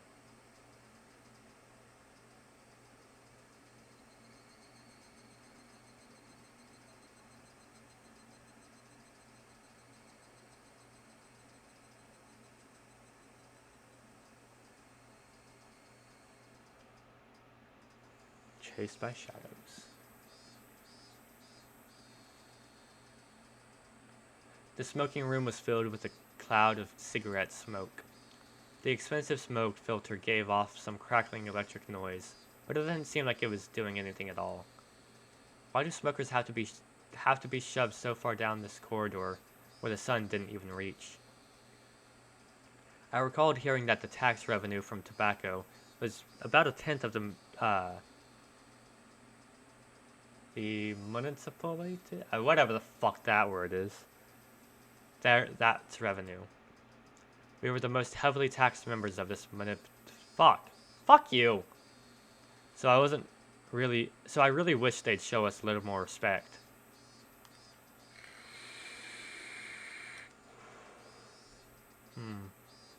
Why would you discard the 5 Mansu here or there? It's just decreasing your options. One of the younger detectives was having a staring contest with the Mahjong magazine called Next Turn? However the fuck you say. I never actually seen that typed out, so is it Mahjong? I think that's what that is. You're still in 10 pi if you cut the 5 Mansu. If you're betting on a Heite or Haite, then shouldn't you be going into it with a Mongon?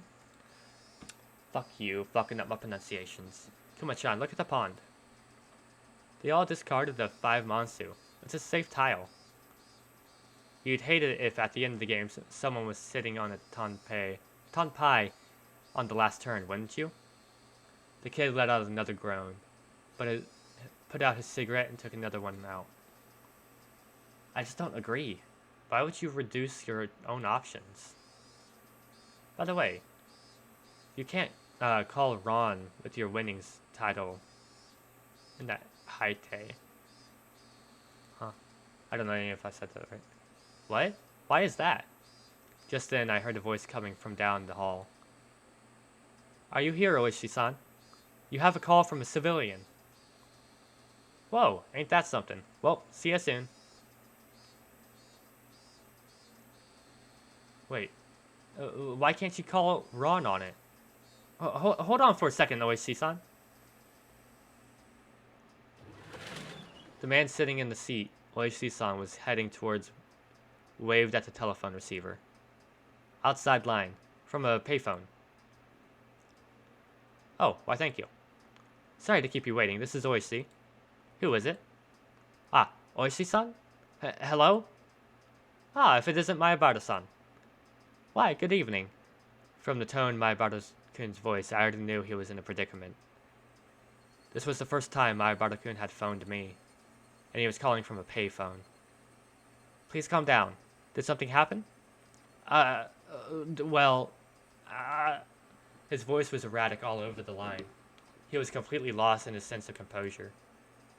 After checking that nobody else could hear, I prompted him in a hushed tone. What happened?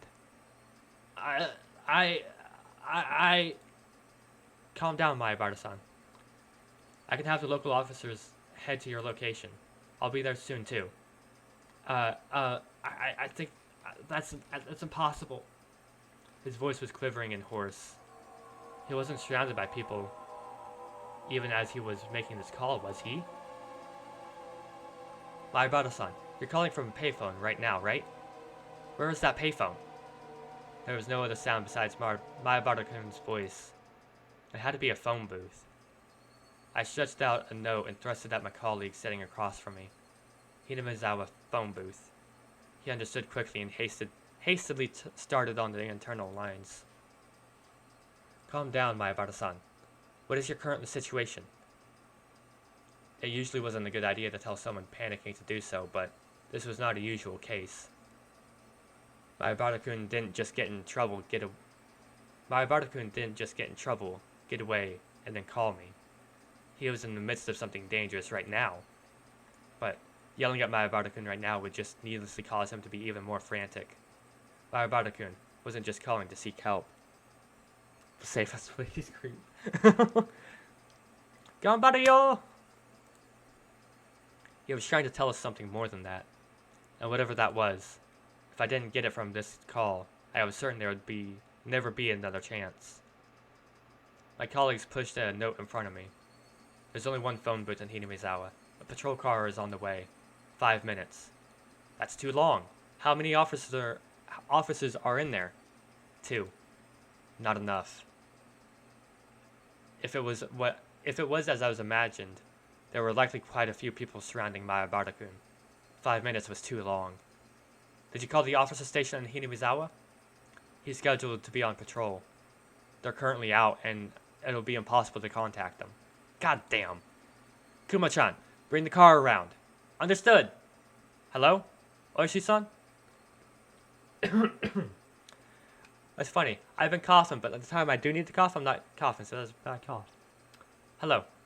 It's alright. I can hear you loud and clear. There was something wrong with Mayabara-kun. That wasn't a normal coughing sound. Vomiting? Or was it blood? Had he already been attacked? Was he injured? Mayabara-san, the police are on their way. They'll be there in a couple minutes, so hold on somehow. Hello? Can you hear me? Mayabara-san. I could hear on the other side at the end of the line that he was having a coughing fit. The worst possible situation popped into my head. Mayabara-san! Who is the culprit? How many are there? I thought... At first the culprit was human. I couldn't tell if that was a cough or vomiting.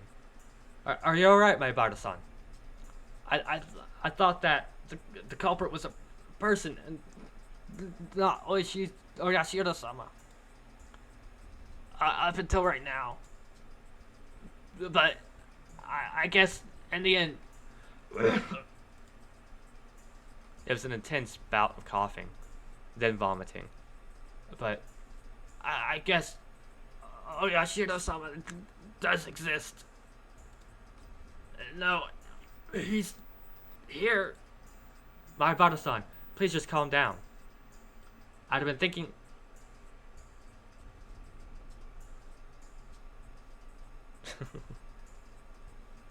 I have been thinking it was strange for a while now. It's been following me this whole time. I run, and run, and run, and run. But it just sticks to me like my shadow.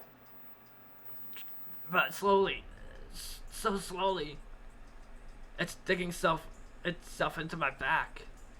Mayabata-san, are they, right now, perhaps, right behind you? Weak old. Behind me. Right behind me. Please, Mayabata-san. I can tell you're scared. But please, who is it? That's right behind you. I can't just look behind me.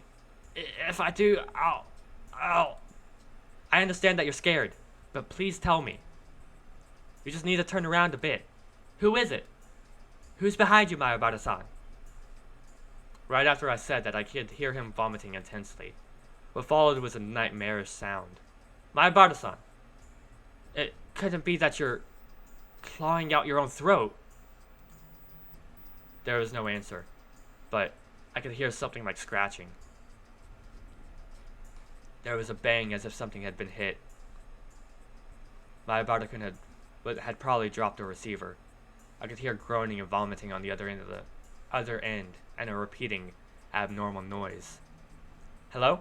Hello? Mayabata-san? Hello? I knew how far away my voice would sound on the other end, but I couldn't help but shout. At that moment I heard whispering, coming from the other end. I couldn't tell what he was saying. From the way he was saying it, was he talking to himself? Or was he talking to someone there? Hello? Mayabata-san! Rather than whispering, it was some kind of mantra he was chanting over and over. I focused my senses, trying to pick up on what he was saying. What was he repeating? What exactly? Beep. Suddenly the line went dead. Did he use up his time? It was because it was a payphone. Ah! It was because that cut out so abruptly. The last thing he said had come out so clearly in my mind. Oishi-san. Oh, Oishi-san, the car's good to go. Oishi-san? It was... I'm sorry. Oishi-san? That's what he was repeating over and over. He said, I'm sorry. I had a gut feeling. There was no longer a need to hurry. I could hear the chirp of the higurashi spilling in from the open window. I'm not going to try to do that one again. I should have been able to hear them this entire time. I just wasn't paying any attention. Why did I focus on them all of a sudden? Were they trying to tell me something? Only the higurashi knew. That's how I felt.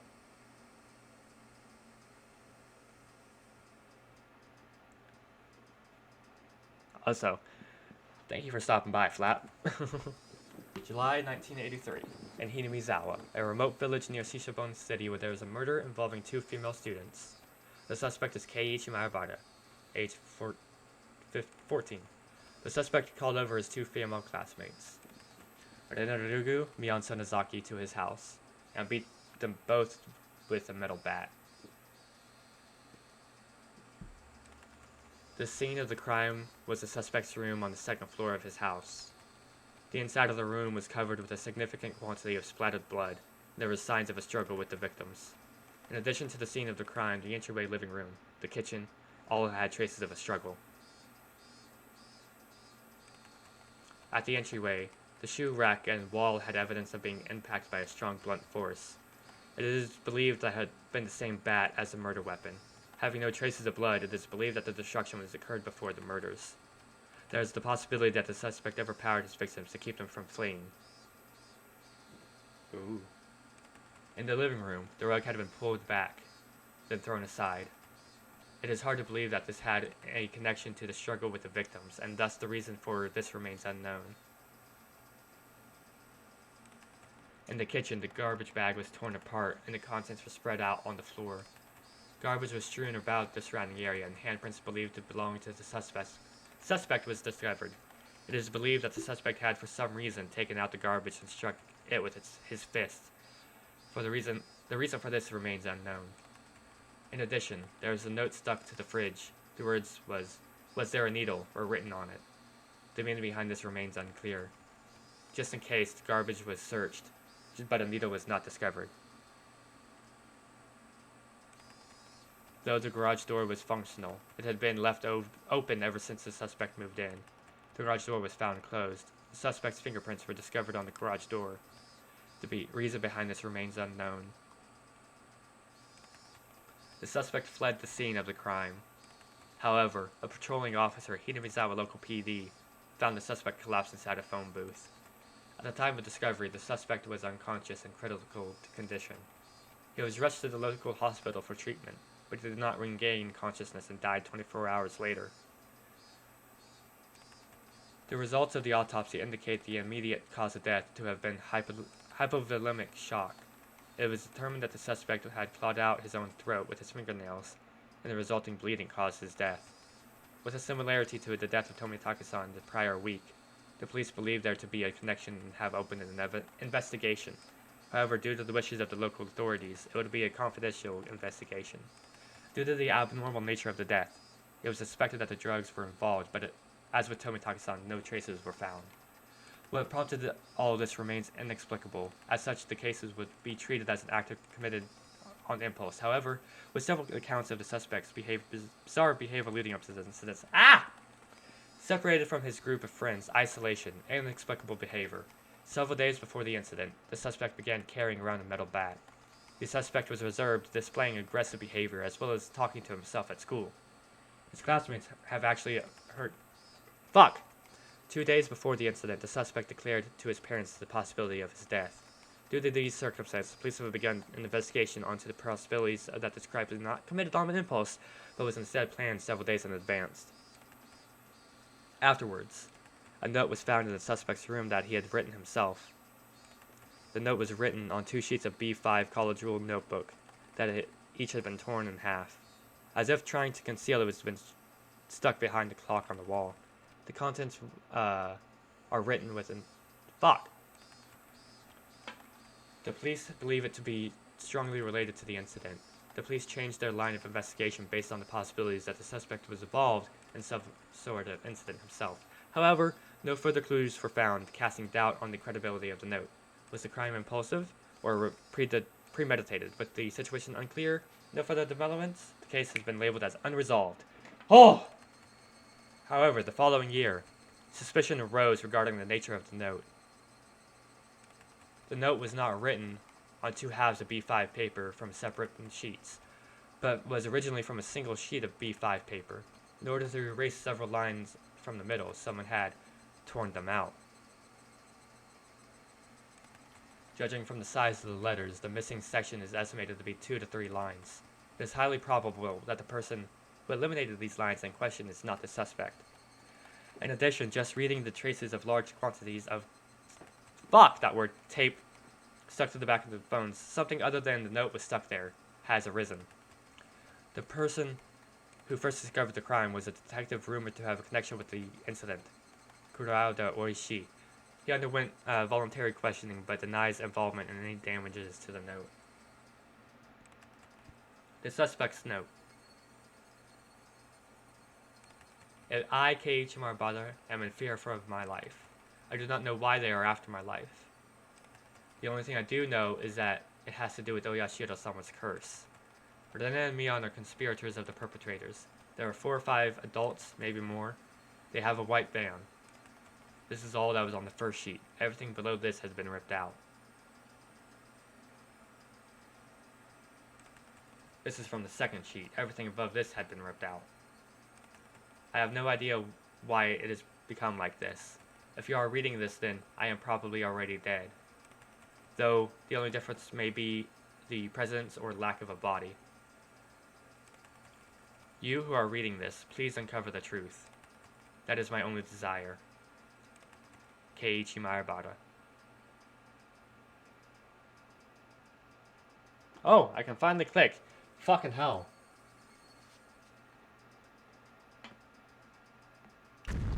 Oh. Dancing Waffle God, thank you for the raid. We literally just finished Higurashi.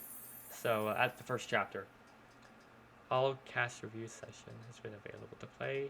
Extra on the tiny middle, then click all cast review session. Huh. I wonder what that is. Please uncover the truth.